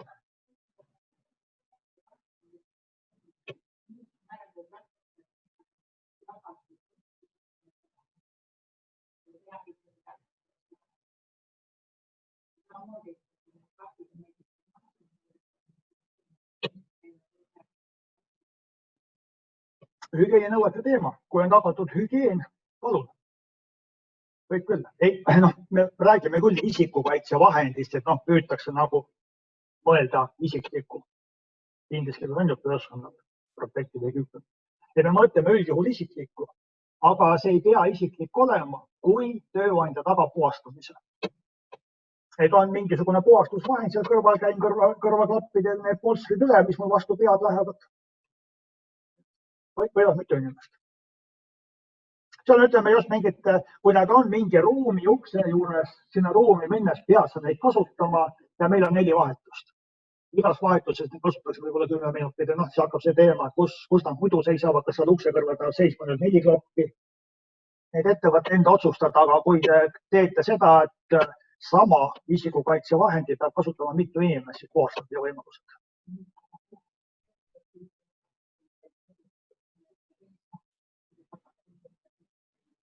Ei, ta peab olema ikka, kõik 4 peavad olema siis nii klapis, et jah, just nimelt, jah. No oleneb ruumist. See on täpselt sama, kas üks võib olla lihtsalt nadiks. Siis peavad 4 tükki ka lihtsalt nadiks olla. Aga kui ruum on selline, et tegelikult on seal tolmu või need aerosoole, mis võivad olla, siis peab olema nii 1 kui 4 tükki kuhugi klapi vahendada. Nii palju sellest kaitseprillide optikast. Ja siin on nüüd toodud jällegi meie isikukaitsevahendite brošüürist üks tabel või kirjeldus, et kus on nüüd lahti kirjutatud, mida tähendab seal kaitseprillide peal mingisugune täht või number. Ehk siin te saate näpuga rida ajada, see on nüüd see standardi kohane tähistus, mis number, mida tähendab. Millel on siis mingid mehaanilised tugevused, kas sinna võivad lennata ainult pritsmed või mingid väiksed kübemed või natukene tugevamad, võiks olla vedelik või tolmuosakesed. Mingi sümbol, mis tähistab kaitset okulaari tuvustamise eest, selle olemasolule, kui on see, et need ei lähe uduseks. Selle järgi saate vaadata, millised kaitseomadused nendel prillidel on. Ja teine on ka see, kui te lähete järgmine kord ostma ja te teate, mida te tahate. Mul on vaja optilise klassiga number see. Vaadake, mida müüja ütleb. Ma loodan küll, et nendel müüjatel, kes on spetsialiseerunud isikukaitsevahendite peale, ma loodan, et nad teavad, sest ütleme seda teadmisi, know-how'd on neil ikkagi päris korralikud. Neil on üldjuhul mingid tootjate teave taga ja teoreetilisi teadmisi on mu meelest päris hästi. Ja siin võib olla probleem, et nagu siin oli ka jutt ehitusmaterjali poest, mida ostsin. Et kui te ostate ka kusagil ehitusmaterjali poest, siis nemad võivad teada, aga ma arvan, et tõenäosem on, et nad ei tea. Nende jaoks on see mingisugune üks väike nomenklatuur, mis meil kusagil ühe riiuli peal on. Meil on palju muid asju ja neid asju ma tean küll, aga isikukaitsevahenditest ma tean suhteliselt vähe.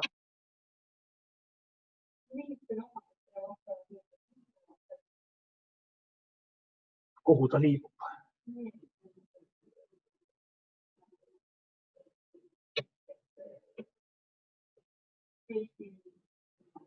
No tähendab, nüüd ilmselt peaks olema selle ajal, vaata, sinus on see number 9, sümbol tähistamas kaitseb sulametallid, kuumade tahted, tainete läbistused, tolmuosakesed, gaasid, tolmud. Tegelikult see liibumine on ju see, et mida tihedam ta on, seda väiksemate osadega sa kokku võib puutuda. See tuleb kusagil sealt välja. Ma arvan niimoodi. Et iseenesest see liibumine, tal on nüüd see eesmärk, et prillid on sellise kujuga, et ei tuleks ikka külje pealt midagi sisse. Jah, noh, kas või kummiga just, et kui mingid pritsmed lendavad, arvan, et need ongi enne kõik äkki mingi vedeliku puhul. Sest vedelikuga on see, et ta tuleb siia prilli peale, hakkab sulle alla valguma, eks.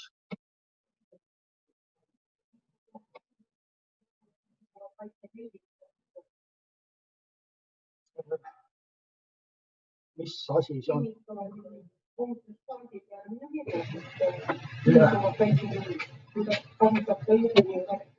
Okei, siis ilmselt ongi, et te peate valima selle, ja seal peab olema, mis pritsmed seal on, mis tüüpi pritsmed.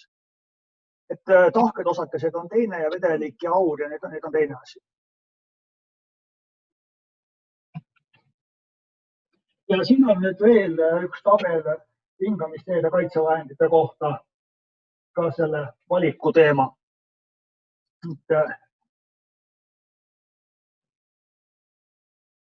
Ärme räägisin praegu nüüd koroona teemast.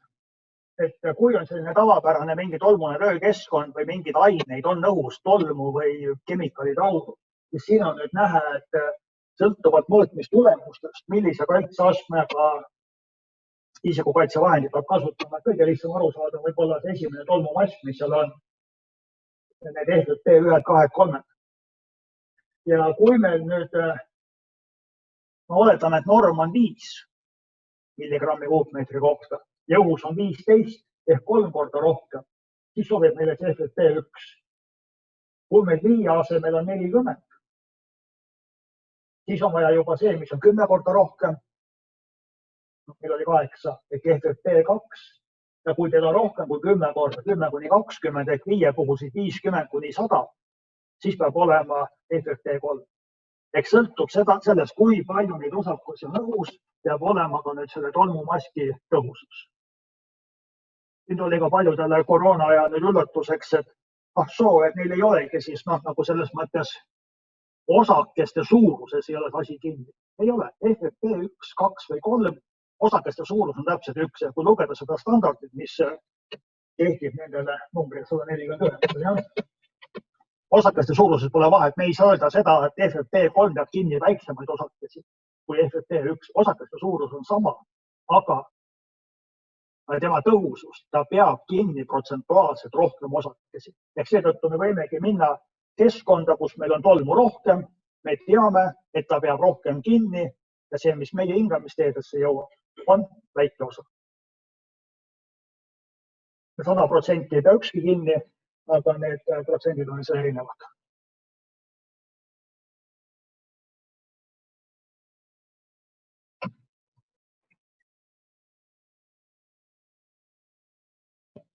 Ja siin ongi need numbrid toodud ka, me praegu mõtleme, et kusagil mul on valida, et kui palju osakesi tuleb läbi.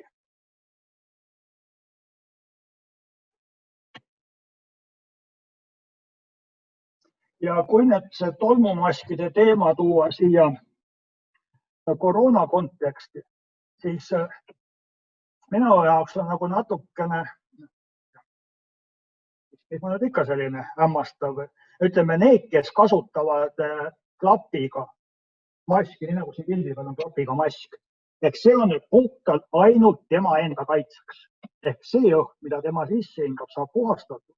Aga mu meelest siin on nüüd see murekoht, et kui mina peaks olema sellise inimese läheduses, kes kasutab seda klapiga maski, siis kujutage ette, kui ta muidu hingab välja, siis nii-öelda see ava, kus see õhk tuleb, on suhteliselt suur ehk terve suu või nina. Ja nüüd tuleb kogu see õhk välja ainult sellest klapi osast ehk ilmselt on rohkem nagu õhujoana. Niikagas tundub, et need pritsmed või osakesed, mis sealt tulevad, liiguvad niimoodi palju kaugemale. Ma olen ise küll mõelnud sellega, kui ma näen klapiga maski kandvat inimest, ma temast püüan rohkem kaugemale hoida kui sellest, kellele ilma klapib. Aga loomulikult klapiga ja maskiga on palju lihtsam enda hingata.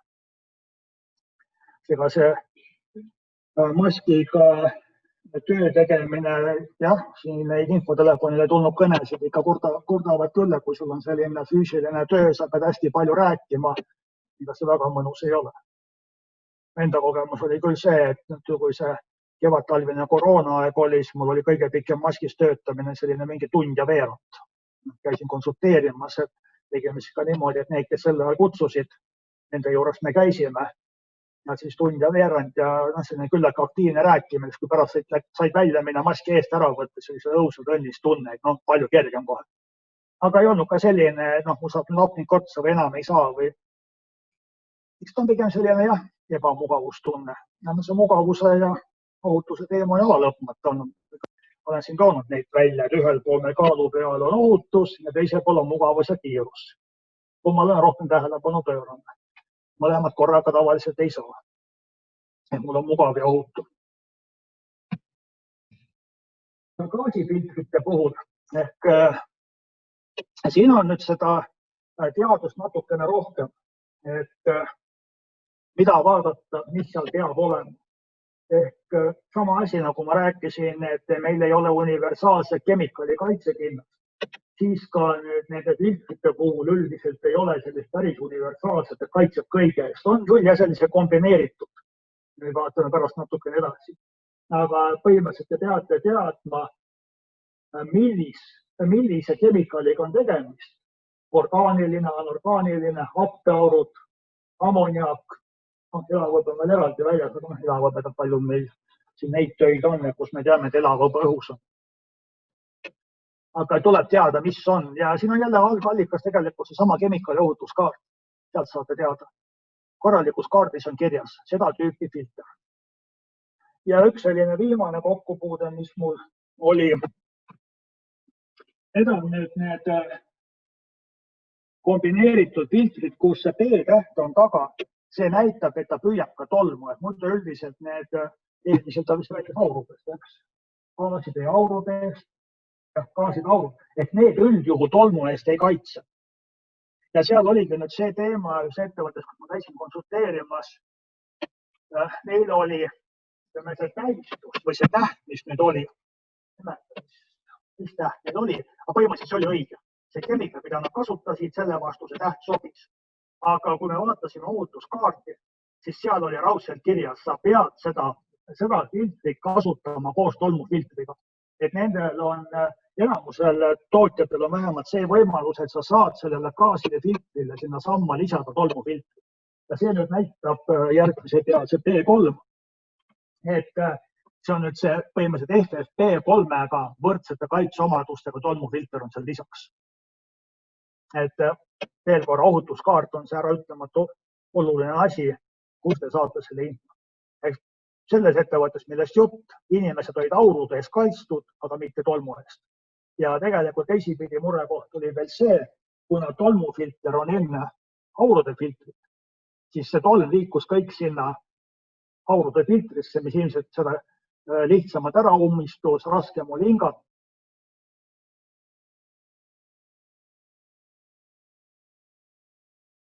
Ma ei tea täpselt, kuidas see vahel võimaldati ka.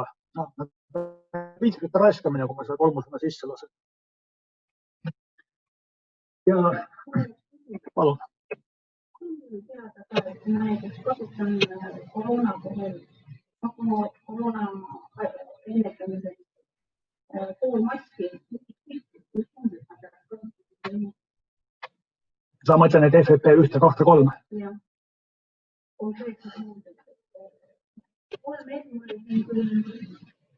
Veebruaris, märtsis nagu soovitas siin mõningaid, aga kas on see asi, et muutunud? Mida kui soovitas?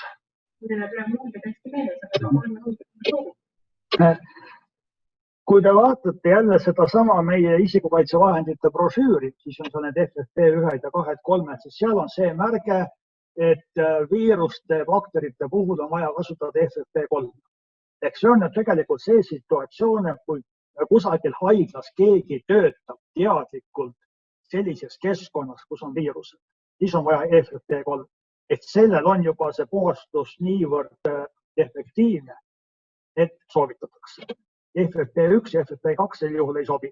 Kui me räägime praegu seda olukorda, et me kas või poemüüja kasvaks näiteks. Jah, ta käib küll neid inimesi nii palju mööda, aga väga suur tõenäosus, et rõhuv enamus ei ole haiguse kandja. Hoopis erinev pilt võrreldes sellega, mis on kusagil haiglas. Et selle koroona helistas ühe haigla koristaja. Tema oli püha viha täis selles mõttes, et ta pidi koristama seda lihti, neid koridore, mida mööda enne viidi koroonahaiget ja ütles, et tead, need arstid ja need õed, kes seal selle kandaraami kõrval olid, nendel olid nii ägedad isikukaitsevahendid ja minul pole pooltki seda. Aga kui me hakkasime arutama, et mis nüüd sinul võib olla, et sinule see koroonahaig enam näkku ei köhi. No ei köhi ja vot siis ta nagu jõudiski lõpuks selleni tegelikult see, mis mulle on antud. Tal oli seal kaitseprillid ja kindad ja mingi mask olemas. Aga tal oli lihtsalt see pilt ees, et vot see arst, kes mööda läks. Vaata, kui palju temal oli. Arst on kaitstud, mina ei ole kaitstud. Puht inimlikult niimoodi vaatad ja võrdad.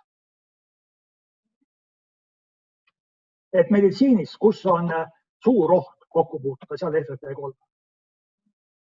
Aga siin ju praegu räägitakse seda, et tee kasvõi ise mingit, ma ei tea, kahekordsest riidest või mingi mask valmis ja abiks ikka, eks. Jah, loomulikult selle protsent ei ole nüüd siin, kus me räägime FFP1-le, et ei lase läbi rohkem kui 20, äkki laseb 50.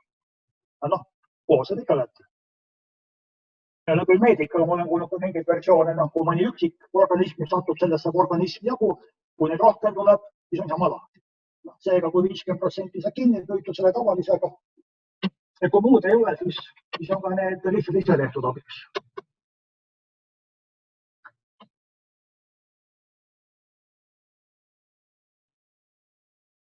Nii, see on nüüd üks selline kurioosne näide, et kui te vaatate seda pilti, selle pildi järgi siis ees peaks olema. Isikukaitsevahendid või vahetatav osa pilt. Oskab keegi pakkuda. Keevitusmaski klaas, eks? Jah. Täpselt see kiri seal peal on. Ja kui te nüüd vaatate sinna pakendis allapoole ja nüüd tegelikult seda asja, mis on pakendist välja võetud, see on täpselt sama asi, kui te pakendit vaatate, siis alt paistab see natukene läbi. See minu arust päris müstika, mismoodi isikukaitsevahendi pakendajad pakendavad. Peal on justkui see keevitusklaas ja sees on tegelikult, see on sissepuhkega hingamisteede kaitsevahendi filter. Eks see filter mehel on siin öö peal on see väike aparaat endikas, nimelt õhku sisse ja puhub talle näppu selline tuulutused. Ja siis see filter on siin samas aparaadis. Selle filtri pakend tegelikult.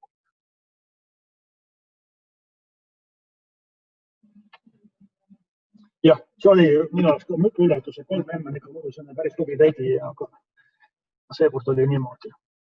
Ja minu arust seesama filter, seal oli just see murekoht, et meil oli mingisugune suht selline omapärane keemia oli õhus ja siis nad tahtsid abi, et natukene selgus saada kaitsevahendite teema ja mis meil tegelikult peab olema ja siis sel puhul ma läksin nagu sellesse teemasse väga süviti sisse. Ja siis ma võtsin ka selle kasutusjuhendi. Ja vaadake, mis on kirjas. Osakest, tähendab neid filtrit ei tohi hoida väiksema kui 90% suhtelise õhuniiskuse juures.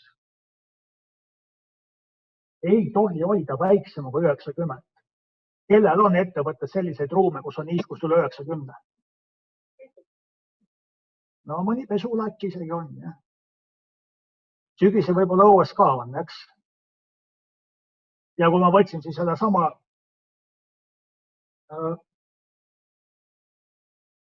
toote ingliskeelse kasutusjuhendi pärast kusagil netis, seal oli muidugi see, et ei tohi olla kõrgem kui 90. No, see on see tõlkimise teema, eks, sai tõlgitud. Ja kõik me kasutame, lihtsalt nii ongi, et palju me need kasutusjuhendad siis loeme, et see ei sega ju kasutamist, eks.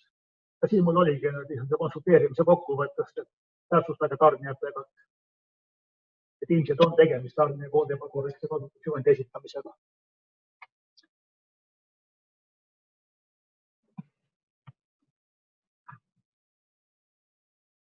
Hingamisteede teemast on minu poolt kõik. On teil midagi, mis tahate veel teada, kuidas ennast kaitsta?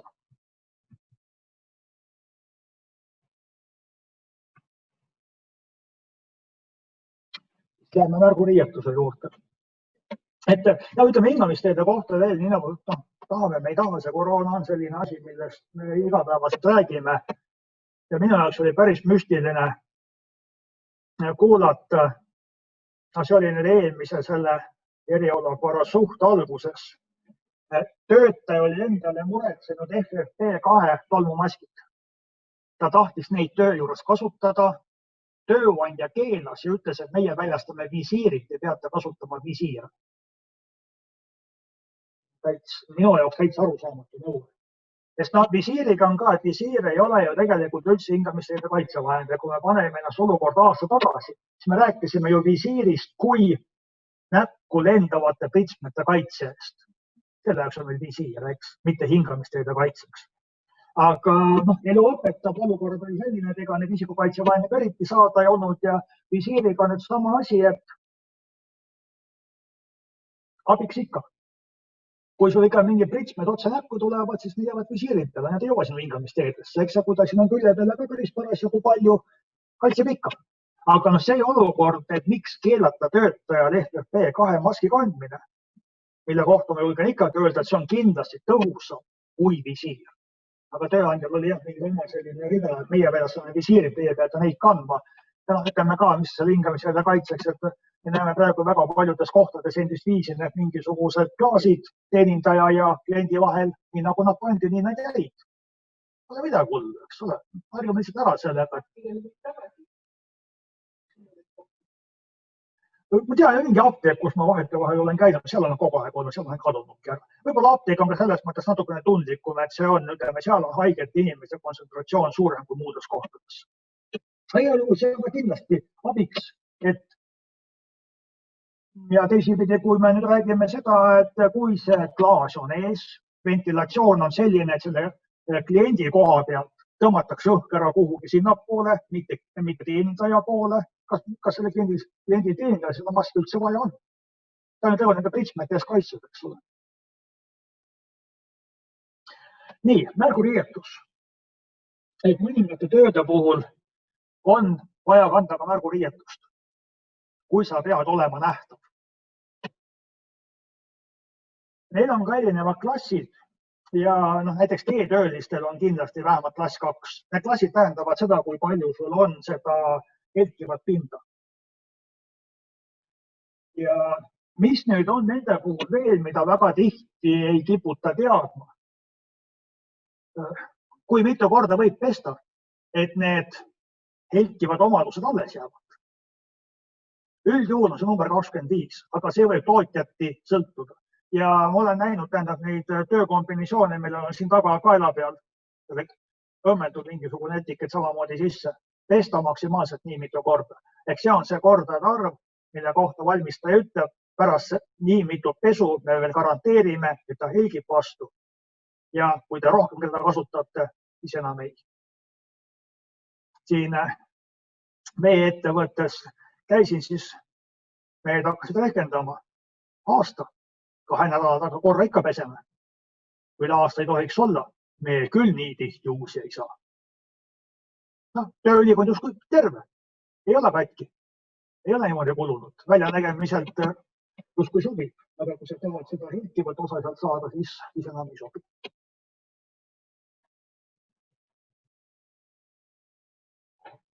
Ja üks näide selline ka, kus ma sain aru, et need märguvest, et selles oli kohe õudselt kasu. Oli kunagi, kui Jõgeva ja Tartu vahel tehti teeremonti ja kiirus oli seal piiratud 50-le, sõidan, ilusti kõik näeb teedemehed seal kõrval, kes rohelises, kes oranžis paistavad hästi välja. Ja järsku mul on üks hallivati mees seal ees, ühtegi veski seljas ei ole, jumala hall, ütleme teega selle ümbrusega, mis seal lõik on, suhteliselt ühte värvi. Kuna see oli seal päris selle lõigu lõpus, sõitsin sealt välja, läksin temaga rääkima, et mis nüüd lahti, miks sul ei ole. Tema oli autojuht, kes tuli sinna objektile, et seal freesiti vana asfaltit ära. Ja tema pidi minema selle asfalti freesi alla, võtab koorma peale, aga eelmine auto oli veel all. Tema sinna ei saanud. Ma läksin välja vaatama, mis nad siin jõudnud teha. Ja vot see nüüd ongi, kui minusugune autojuht oli ära hellitatud sellega, et kõigil on narkorestid, ma näen neid väga hästi, aga kui sul nüüd üks on järsku kallina ees. No, oli ehmatus küll. Aga tema ise ilmselt ei taju, mis sa nüüd räägid, valge ilm ja väike vassis või mitte, eriti vahet ei ole, aga just nimelt see halli värvi riietus ja hall asfalt, need sulasid suhteliselt hästi kokku.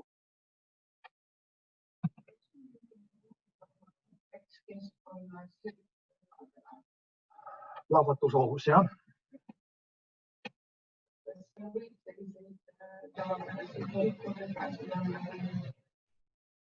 Ma lugesin neid ilmselgelt materjali, mis ütleb, et ATX keskkonnas ei või näiteks helkud ripad. Mida äkki vastu minnes tekitab mingit sädet? Seal ei olnud selgitatud, millest tuleneb. Nii on, aga oli äsja.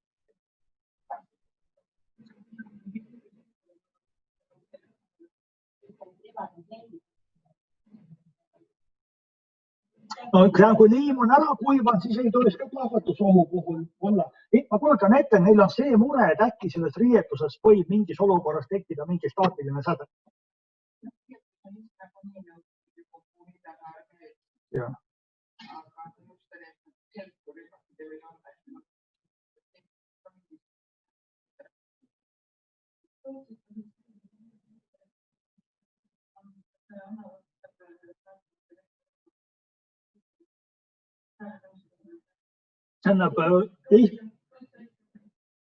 Et Eestis ei ole, või jah, Eesti õigusaktides pole kindlasti midagi kuskil nii täpselt kirjas.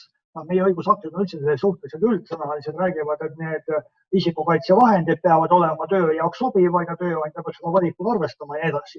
Et seda nüüd lugeda välja, kas nüüd lahvatusohtlikus keskkonnas, millistele omadustele vastab märguriietus või need helkuribad. Et seal nüüd ikkagi on pigem see isikukaitsevahendite tootja, sest üldjuhul need ATEX-i tingimuses kasutatavad, vähemalt kui me räägime masinatest, seadmetest. Neil on ju oma see märk peal, plahvatusohu märk peal, sa võid siin seda kasutada, kui me räägime seadmetest. Aga kui me räägime isikukaitsevahenditest, ma ei ole sellega kokku puutunud, et mõned isikukaitsevahendid on eraldi ATEX-i märk peal, plahvatusohu tingimustes. No kindlasti võib-olla siin jutuks tulla näiteks see, kui ma enne rääkisin seda sissepuhkega ventilaatorit, see on ju tegelikult elektrimootori gaasid on siin aku kõrval. No, selle nüüd ilmselt kindlasti, eks, et kas teda võib sellises tingimuses kasutada või mitte. Aga nüüd seda märguriietust ma paraku ei tea. Ainuke, mis ma oskan teile soovitada, on just nimelt valmistaja müüja poole ja sealt tuli pakkumine, see on ka mingisugune.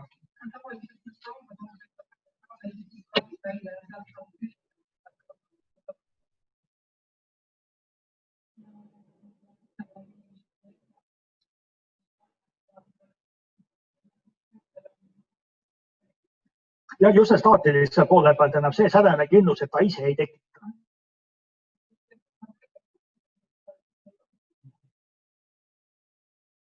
Ja seda tuleb kindlasti vaadata kogumis nii see tööülikond kui see märguriba, mis seal peal on.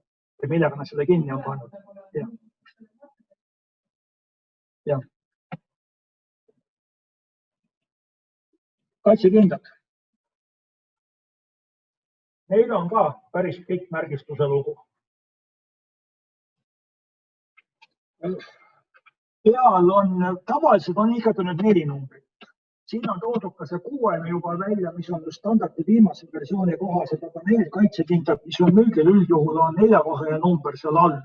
Ehk te näete seda haamrikulutisega sümbolit ja selle all on 4 numbrit. Ja iga nendest numbritest tähendab midagi. Ehk esimene tähendab kulumiskindlust, number võib olla 0-4, teine number on lõikekindlus, number on 0-5, kolmas on rebimiskindlus, 0-4, neljas on torkekindlus, 0,4.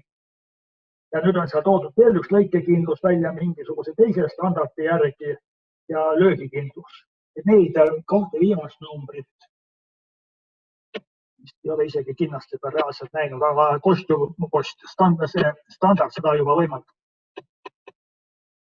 Ja nüüd jällegi, kui te mingid kindad endale ostate, see ju teate, millised need ohud on. Kas te peavad olema lõikekindel või kulumiskindel. Kui te töötajad peavad tassima mingeid teravaid asju, mingeid lõiketerasid näiteks, siis on jutt kindlasti lõikekindlusest, mitte kulumiskindlusest. Ehk oskate selle järgi valida, milline number peab seal suurem olema. Ettevõtetes käies jälle õige tihti, et poes soovitati numbritest me ei tea midagi. On mõtet maksta selle omaduse eest, mida te tegelikult vaja ei ole. Rebimiskindluse kohta on üks selline hea näide, kindlalt ma juba nägin, aga ma ei ole neid Eestis müügil näinud, aga võib-olla nüüd juba on ka, et kindlasti isikukaitsevahendite kaupluses tihedamini kui mina. Kinnas, millel need sõrmeosad oli külge õmmeldud nii, et kui ta jääb kuhugi kinni, siis ta selle koha peal annab kinnast väga lihtsalt järgi. Et meil on ju muidu see mure koht, et näiteks kui saega tööd teha, siis kinda kandmine pole üldse mõistlik, sest kui saehammas läheb lihtsalt vastu paljast kätt, ta korra lõikad, tõmbad käe ära, kui saehammas läheb vastu kinnastatud kätt, siis ta peab sul kindlalt selle käe veel kaasa kuhugi. Puur või mis iganes seal võib olla. Aga need olid jah sellised kindlad, et kui nüüd millegipärast näiteks sama saehammas jääb sinna näpuga kinni, ta tõmbab ära kindlalt selle osa, mis pidi olema küllaltki lihtsalt. Aga see tööandja, kellega ma rääkisin, ta oli ise Tartus, oli ostnud need Lätist. Et ma ei oskagi praegu öelda, kas Eestis kusagil sellised müügid on või ei ole, aga päris hea lahendus. Et see ei tule ära. Kindlus selles mõttes, et kui ta jääb kuhugi kinni, et ta on siis kindel, ta ei hakka rebenema selles mõttes.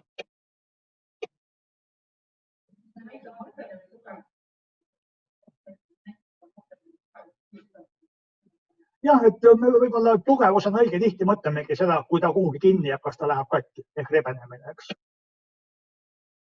Teatud mõttes on ju tugevus ka see torkekindlus, kas läheb läbi, kui tugev ta on, kas mingi terav ots lükkab läbi, eks. Ja need on natuke erinevad variandid siin. Aga et ei ole ka kindlasti ega niimoodi, et lihtsalt üks kaitsekinnas ja universaalne. Ja teine, mis siis kinnastega on vastupidavus kemikaalidele. Ja nendel on nüüd analoogilise kujuga märkada, et see kemikaali on meil suur, on seal peal. Ja mingid tähed on all. Neid tähti, mul viimane toodud L, et hakkab aast peale L ennast kindlasti. Ja äkki seal oli ka mingi uuema standardi järgi neid tähti veel rohkem, et kokku võtaks mingi 20 võib olla. Et iga täht tähendab mingit konkreetset kemikaali, mille eest see kinnas kaitseb. Ehk veel korra see, mis juba enne korra läbi käis, ei ole universaalset kemikaali kaitsekinnast, kaitseb kõigi kemikaalide vastu. Ja siin on ka need, kus on väävelappe kasutuse, väävelapet ikkagi on õige mitmes ettevõttes, ta ei ole selline väga vähe kasutusel ole. Seal peaks olema L-täht, aga alati seda mitte ei leia. On mingisugused tugevad kummikindad, väljanägemine on igati äge, tundub, et on küll, aga millisele kemikaalile, et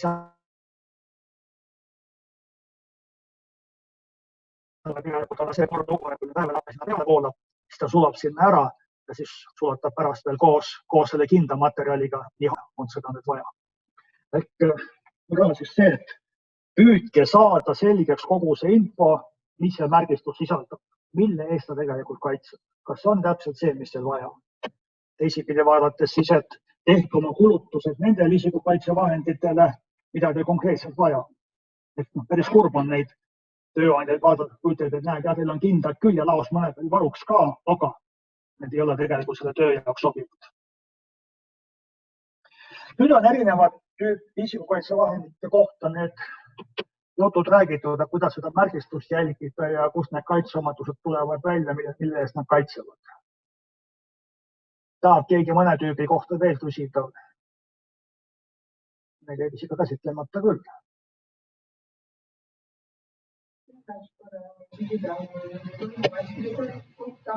Et praeguse viiruse leviku keskkonnas ja kui ettevõttes on nõue, et külalised, külaliste vastuvõtjad kannavad neid. Kuidas neid oleks kõige lihtsam koguda kasutatud maske ja siis nüüd räägin küll natukene Terviseameti selgitustes. Põhimõtteliselt niimoodi, et panna kuhugi prügikasti, koristaja või prügikasti tühjendaja peab nad saama sealt kätte nii, et ta ei hakka neid maske ükshaaval korjama, aga põhimõtteliselt kott pealt kinni ja kotiga minema. Ja on olnud juures ka see jutt, et kui nad 72 tundi on ka kusagil seisnud, siis peaks nagu rahumajas olema.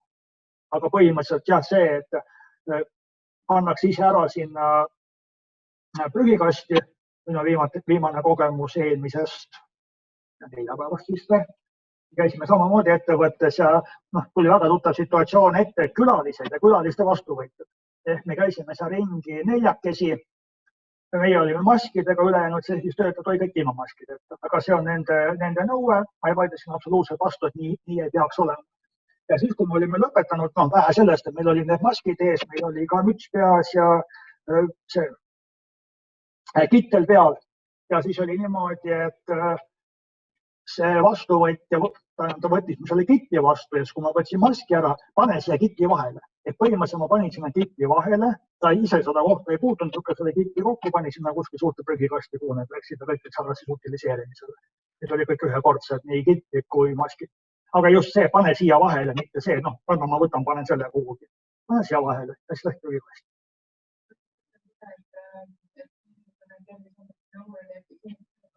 See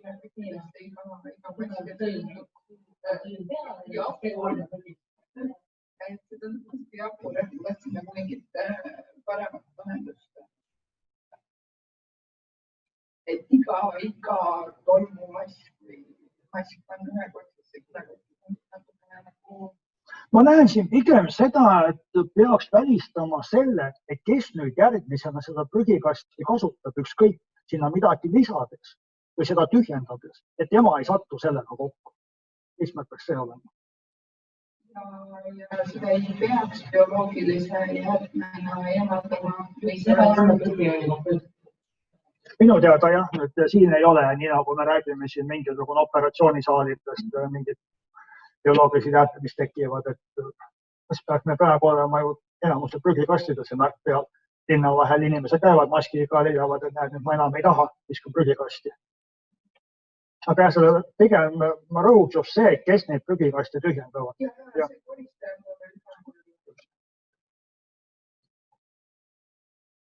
Nii, ja siis kasutamise väljaõppe ja kontroll. Ehk seda väljaõppe teemat ma olen natukene rääkinud ka seesama 3M-i kena õpetus, millise käe, millise sõrmega kust vajutada. Aga mis on nüüd tööandja ülesanne veel, et ta peab töötajaid teavitama, kuidas kanda ja ka see, kui sa ei kanna, mis sinuga juhtub. Seesama kuulmiskaitsevahendite kasutamise näide, käin ja räägin, midagi ei mõju, et võib-olla siis, kui neile rääkida, mis sinuga juhtub, kui sa ei kasuta. Oleme õige tihti sellised, et ega ikkagi ennem ei õpi, kui mingi jama kuskil lahti, nii kaua kui räägitakse, kuskil midagi on. See hästi ei mõju. Lähen nüüd küll väljaspoole isikukaitsevahendite teemat absoluutselt, aga lihtsalt üks selline hea näide minu kunagisest eelmisest ametist. Automajad, veoautode remont, rehvide pumpamine. Ja veoauto rehvidega, nii nagu need vanad rehvid olid, või vanad väljendid olid mingid vitsad, mis teinekord ikkagi pumpamise alt pealt ära lendasid, selline metall, rõnga taoline. Ja kui see sealt vahelt välja pääseb, siis sellel on väga suur energia taga. Sellega on inimesi surma saanud. Ja meil oli täitsa kennasti olemas metallispuur seal, metallvarbades puur, lükkad sinna sisse pumpa, aga jälle ju mingi lisategevus. Ja meil oli niimoodi, et kompressor oli nagu see kõrvalkoridoris, ehk põhimõtteliselt rehvi juurest mingi 7 meetrit said kõndida sinna koridori algusesse ja sealt kõrvale võib-olla 5 meetrit veel kompressori juurde jõuda. Ja töötaja tuli just rehvi juurest ära, ta oli jõudnud selle nurga juurde, kus kompressori juurde liikuma hakata. Kui see laks käis, vits lendas lakke, laest uuesti alla tema jalgade lähedale, mitte pihta, aga jalgade juurde. Ta ei saanud viga. Aga lakk jäi selline ilus kaar. Selle vitsa jõud oli selline, et et too nendest paneelidest lagi, sinna jäi kaar. Ja seda kaart oli pärast jube hea meistele näidata. Ja kes kippus nagu mõtlema, et maa ei pane seda rehti sinna pumpamise ajast kinni. Kui see kaar oli seal üleval nähtud, siis mõtlemine muutus absoluutselt kohe. Aga me ei pea ootama ära selliseid asju. See oli küll see, mille kohta me praegu mõtleme, et peaaegu juhtunud õnnetus. Püüame teha nii, et ka neid ei juhtu. Minu arvates uutematel ei ole. Võib-olla see on mingisugune selline nišitoode. Aga just, et tööandja mure või mure, jah, ütleme ülesanne piirdu sellega, väljastan need isikukaitsevahendid, vaadake ise, kus edasi saab. Ja üks on see, et vaadake ise, kus edasi saab selles mõttes, kas ma teid juhendan või mitte, kuidas neid kasutada. Teine on ju tegelikult ka see, et tööandja peab jälgima, et neid kasutatakse. Tööandja ülesanne on jälgida, et kasutatakse ohtlikku töö algusest kuni lõpuni. Et ta võib-olla jätab natukene selline lasteaia mentaliteedi, et mõne puhul tööandja tahab öelda, et minu missioon lõpeb sellega, ma väljastan. Suured inimesed ise teavad, mis teevad. Ei lõppe. Pead nõudma. Siin on see sammune järjekindlus ja neid tuleb kasutada. Ja teema, mida me ka juba natukene arutasime, et millisest tingimustest neid hoida. See ongi nüüd prillide hoidmise. 12 paari prille. Ja teine oli siis algnäide kõrvaklappina. Me rääkisime kõrvaklappidest, et see ei tundu sobilik koht olema, näete nad ise, milline tolm seal peal. Puhastamise puhul ka, et kuidas puhastada, kui sageli, mis ainetega. Ja see viimane näide, mis siin on ka kaitsevisiiri kohta, et millega puhastada. Ja siin oligi nüüd tööandja mure see, et nad ostsid oma töötajatel siin kevadise koroonakriisi ajal visiirid ja need muutusid puhastades nii läbipaistmatuks, et neid ei saanud tegelikult kasutada. Päris kurb, et tööandja püüdis tubli olla, kõigile töötajatele visiirid, et ei pea maskidega käima ja puhastas nii, nagu nüüd valmistaja ette näeb, ikka ei midagi. Ja muidugi see oli ka nüüd, lihtsalt kasutusjuhendis olid juba sellised erinevad soovitused ja see ütleme, minu info piirdub lihtsalt internetis ringi uitamisega. Mu meelest oli tegemist ühe ettevõttega, kes alustas nende visiiride tootmist siis, kui koroona oli kätte jõudnud. Leiti, et asjad, mida nüüd läheb, me suudame neid toota, iseenesest üllas mõte, aga selle hilisema kasutamise peale see oli raske. Ja need olid tõesti päris suured summad, mis nad sinna visiiride peale panid suur teos.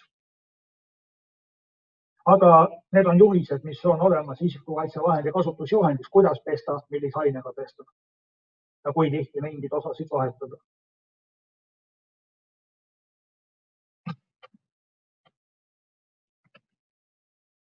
Hooldus ja kontroll. Siin on ka jälle kasutusjuhendist. Voodide kõrvapuntrid vahetada vähemalt 2 korda aastas välja. Hügieenilisuse teema käib läbi, mis siin oli jutuks, et kui mitu inimest kasutab. Ja kukkumiskaitsevahenditest kindlasti need ohutusrakmed, mis on. Ja nende puhul on selline üldine nõue, et neid ohutusrakmeid peab korra aastas kontrollima valmistaja poolt volitatud esindaja. Need on tavaliselt maaletoojad siin. Et nende puhul on aastas korra kontrollimine, vaatavad üle siis kõik need õmblused, kas kõik on sellised, mis meil vastu peaksid pidama, et seal ei piisa tööandja enda sellisest visuaalsest kontrollist, et viskan korra pilgu peale ja tundub olevat korras küll. Ja hingamisele kaitsevahendite puhul on pigem need sissepuhkega, et kuidas nende kontrollimine käib, et nad ikkagi piisavalt efektiivsed on ja toimetavad. Veel korra, jõuame tagasi kasutusjuhendi juurde. Vaadake kasutusjuhendist, sealt saab teada, millal, mida, kuidas hooldada, kuhu kontrolli saata. Ja arvestuse pidamine. Esimene lause on see, mis on kirjas isikukaitsevahendite kasutamise määruses. Et tööandja kohustus pidama arvestust, täpsemalt seal ei ole midagi. Aga nüüd see ülejäänu on, mida ma olen konsulteerimise kokkuvõtetes pakkunud. See konsulteerimisel on ju see võimalus, et ma ei pea piirduma ainult seaduses oleva tekstiga ma saan pakkuda ka välja, et mis tundub olevat mõistlik, mida ma siin erinevates ettevõtetes käies olen näinud, kus mingid teemad on tõusnud. Et millised andmed oleks siis? Mis liiki, mis tüüpi, rääkisime siin kaitsealatsite juures juba, see tüüp oleks ka näha, kus me loeme välja kaitseomadused, millal väljastati, kellele, kuidas kusagil, mõnel pool on sellised isiklikud kaardid, seal on nagu selge, kellele, see ongi selle töötaja kaart, mõnel pool on ta teadlasega näiteks seda, mingitele müügiarvetele pannakse peale, seal on väga täpselt mudel peal, mis on ostetud, pannakse kirja, läks sellele töötajale. Ja töötaja allkiri isikukaitsevahendi vastuvõtmise kohta. Panevad sinna tšekile, jah. Ütleme, see on pigem selline tööandja enda materiaalsete väärtuste jälgimine või see on tegelikult raha, mis ei ole alati eriti väike, eks. Et teil on märk maas sel kuupäeval, sina said, sinu allkiri on siin all, et ära nüüd tule rääkima, sul on 3 kuu pärast uusi neid kaitsealatseid vaja. Et see on selline, mis seal võiks olla. Kohustuslikku ei ole, aga mis on just nimelt need tüübid, et teema võib tõstatud üles siis, kui äkki kellelgi hakatakse diagnoosima kutsehaigust. Ja siis tööandja peab olema see, kes näitab, et vot meie riskanalüüs on selline, meil on sellised ohutegurid ja nende kaitseks töötaja sai sellised isikukaitsevahendid sellise kaitseomadustega. Ja pannakse need kokku, kas see töökeskkond võis tervist nii mõjutada, nagu tervisele mõjunud on või tuleb see haigus kusagil mujal kui töökeskkonnast.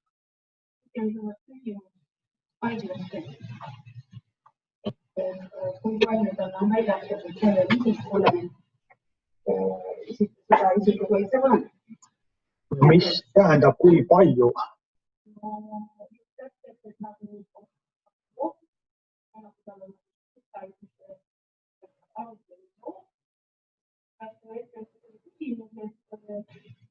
Kas tal on väljastatud, kui palju väljastatud, tihti väljastatud? Põhimõtteliselt see, mis siin kirjas on, eks ju. Jah, ja just nimelt need kaitseomaduse teema.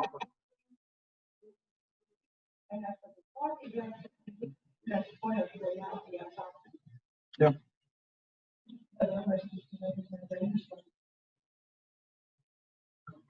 Räägime siis lahti need ühiskasutuses ja räägime lahti ka laakõrvatropid.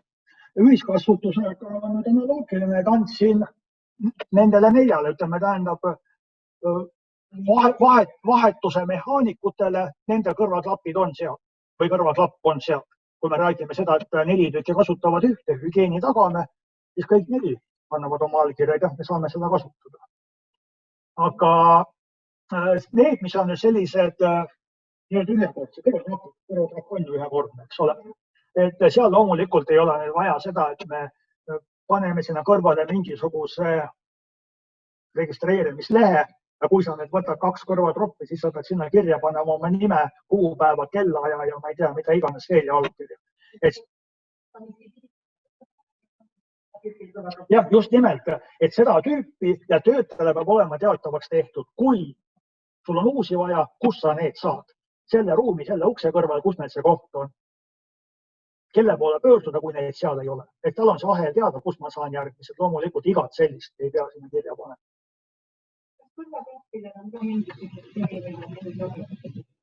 Summutusvõimet. Summutusvõimet on kindlasti erinevad. Neid on neil üldiselt peal, aga need sagedustega, ma mõnel üksikul olen näinud, kus nad näitavad sagedusi. Ka sagedus on pigem kõrvaklappide teema. Ehk kui me mõtleme nendele tabelitele, mis me siin vaatasime, kus oli üks sagedus selline selgelt näha üleval, seal on ilmselt mõistlik kasutada kõrvaklapp. Kui me räägime üldse stantsist, siis kõrvaklapp on ikka õigem. Kropp on seal natuke nadi. Ja see slaid, mis meil siin ikka viimased aastat on olnud, meie konsultandi teenus on siiamaani elus. Et teeme infomi, kui nagu me siin ja praegu tegime, vastame kirjadele, vastame infotelefonile. Kui tööandja kutsub, tuleme ettevõttesse kohale, sellist personaalset nõustamist ettevõttes. Ma loodan, et toimub edasi ka järgmine aasta, sest esimene projekti osa lõpeb selle aasta lõpuga ära, aga praegu ei ole märke sellest, et see tegevus päris otsa saab. Need, kellel huvi, kirjutage, helistage, räägime. Minu poolt kõik.